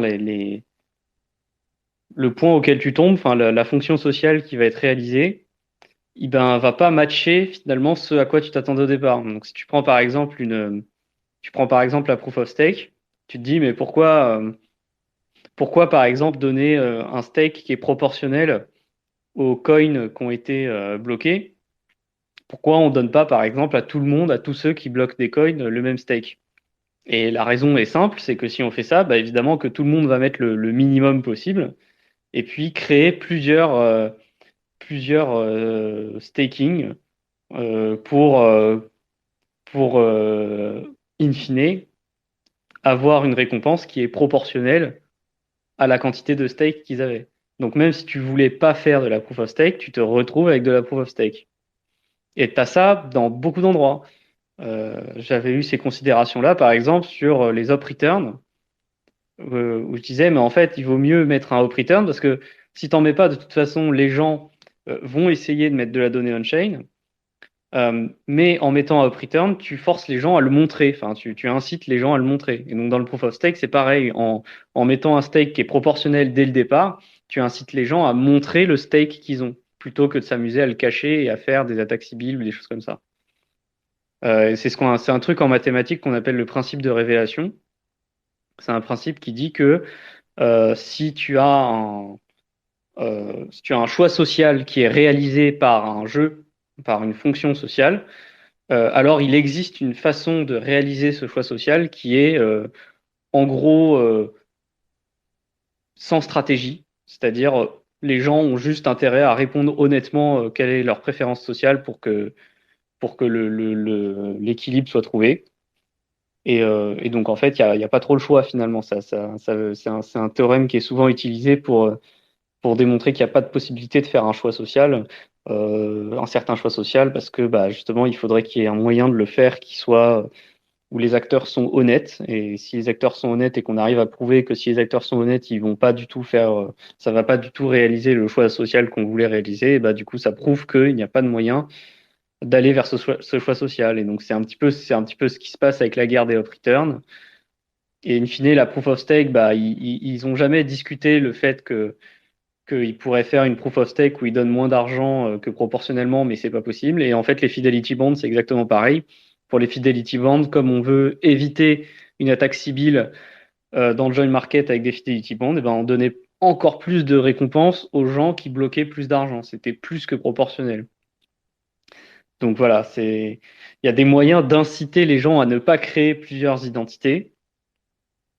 Mais par contre, en général, tu payes le prix que ça, c'est pas juste, quoi. Il y a tu peux pas faire des choses justes. Tu peux pas faire exactement ce que tu veux, quoi. T'es contraint par ça. Donc une attaque par déni de service te contraint à faire certaines choses. L'attaque par déni de service, c'est ce qui nous contraint à faire de la proof of work un peu aussi. Donc voilà. C'est comme ça, c'est triste, mais en fait, bah, la réalité, elle est ce qu'elle est. Parce que bah, l'identité, finalement, ces incitations à ne créer moins d'identité, ce sont des incitations qui sont au départ créées par les lois de la physique qui nous limitent dans tout ce qu'on peut faire, et donc dans la création potentielle d'identité de certaines interactions, quoi. Donc voilà. Donc c'est un sujet que je trouve qui est un peu philosophique, un peu moral, et puis un peu technique, quoi. C'est assez rigolo.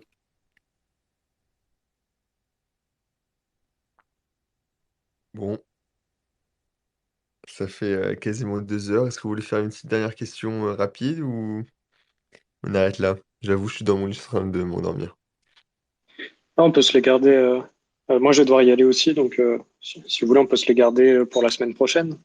les Parfait. questions de Kibevox, et je crois qu'il y avait des sujets que vous aviez évoqués au début qu'on n'a pas eu le on temps en de a fait traiter. que 1 sur 3. Ouais, c'est ça. Ouais, ben on peut se garder ça pour semaine prochaine ou Ça si jamais laisse on le peut pas la semaine marquer, d'après. quoi. Ouais, ben c'était cool. En tout cas, merci encore à tous ceux qui sont intervenus. Merci à Kibevox pour toutes ces questions à chaque fois qui sont très bien. Et ben voilà, on clôture là. Parfait. Merci à Yes, tous. salut tout le monde. Bonne nuit tout le monde. Et à la Dors semaine bien. prochaine. Bonne Ce soirée tout le sera monde. mercredi ce coup-ci. Là, on l'a décalé à cause du meet-up, mais on retourne mercredi la semaine prochaine. Je sais pas si je serai là, on verra. Je sais pas si je pourrai être là. Voilà. Ça marche, pas de souci. Allez, Et bonne soirée à moi, il tous. faudra peut-être aussi voir pour décaler d'un jour, au cas où, Comme ça. si jamais Panta n'est pas là aussi. Non, Parce mais que il n'y a pas ce eu sera un problème de le la meet-up semaine. du Sud. Ouais, c'est D'accord. pour ça que je dis ça. Si tu veux pas être tout seul, Lounès, je sais pas s'il y a Sosten. Mais Dur pour Chastel. Non, bah, a priori, je suis non, là non. mercredi prochain, mais bon. Bah, Non, on peut super. carrément bouger à mardi, Bah, hein, si vous voulez besoin. le faire les deux. En fait, juste, j'ai pas encore regardé, mais comme le meet-up du Sud n'a pas eu lieu cette semaine, je pense qu'ils le font la semaine prochaine. Ok, parce que nous, notre meet-up est le jeudi. Donc si on bouge, ce sera le mardi. Ok, ça marche. Ok, ok. Ben, je vous tiens au courant, ouais. Parce que je Ça m'étais engagé marche. à y aller au meet-up du Sud. Voilà. Ben, Ça merci roule. beaucoup. Bonne soirée à Bonne tous. soirée. Merci beaucoup. Salut Bonne tout le nuit. monde. Ciao, Bonne merci. soirée À tout la le monde, prochaine. salut. Merci d'avoir écouté notre podcast, j'espère qu'il vous a plu. N'hésitez pas à le partager sur les réseaux et nous mettre une note sur votre plateforme de podcast préférée, ça nous aide énormément. Ceci était une production Découvre Bitcoin, je vous retrouve très bientôt sur les réseaux. Merci à vous et n'oubliez pas de le partager grandement. Salut!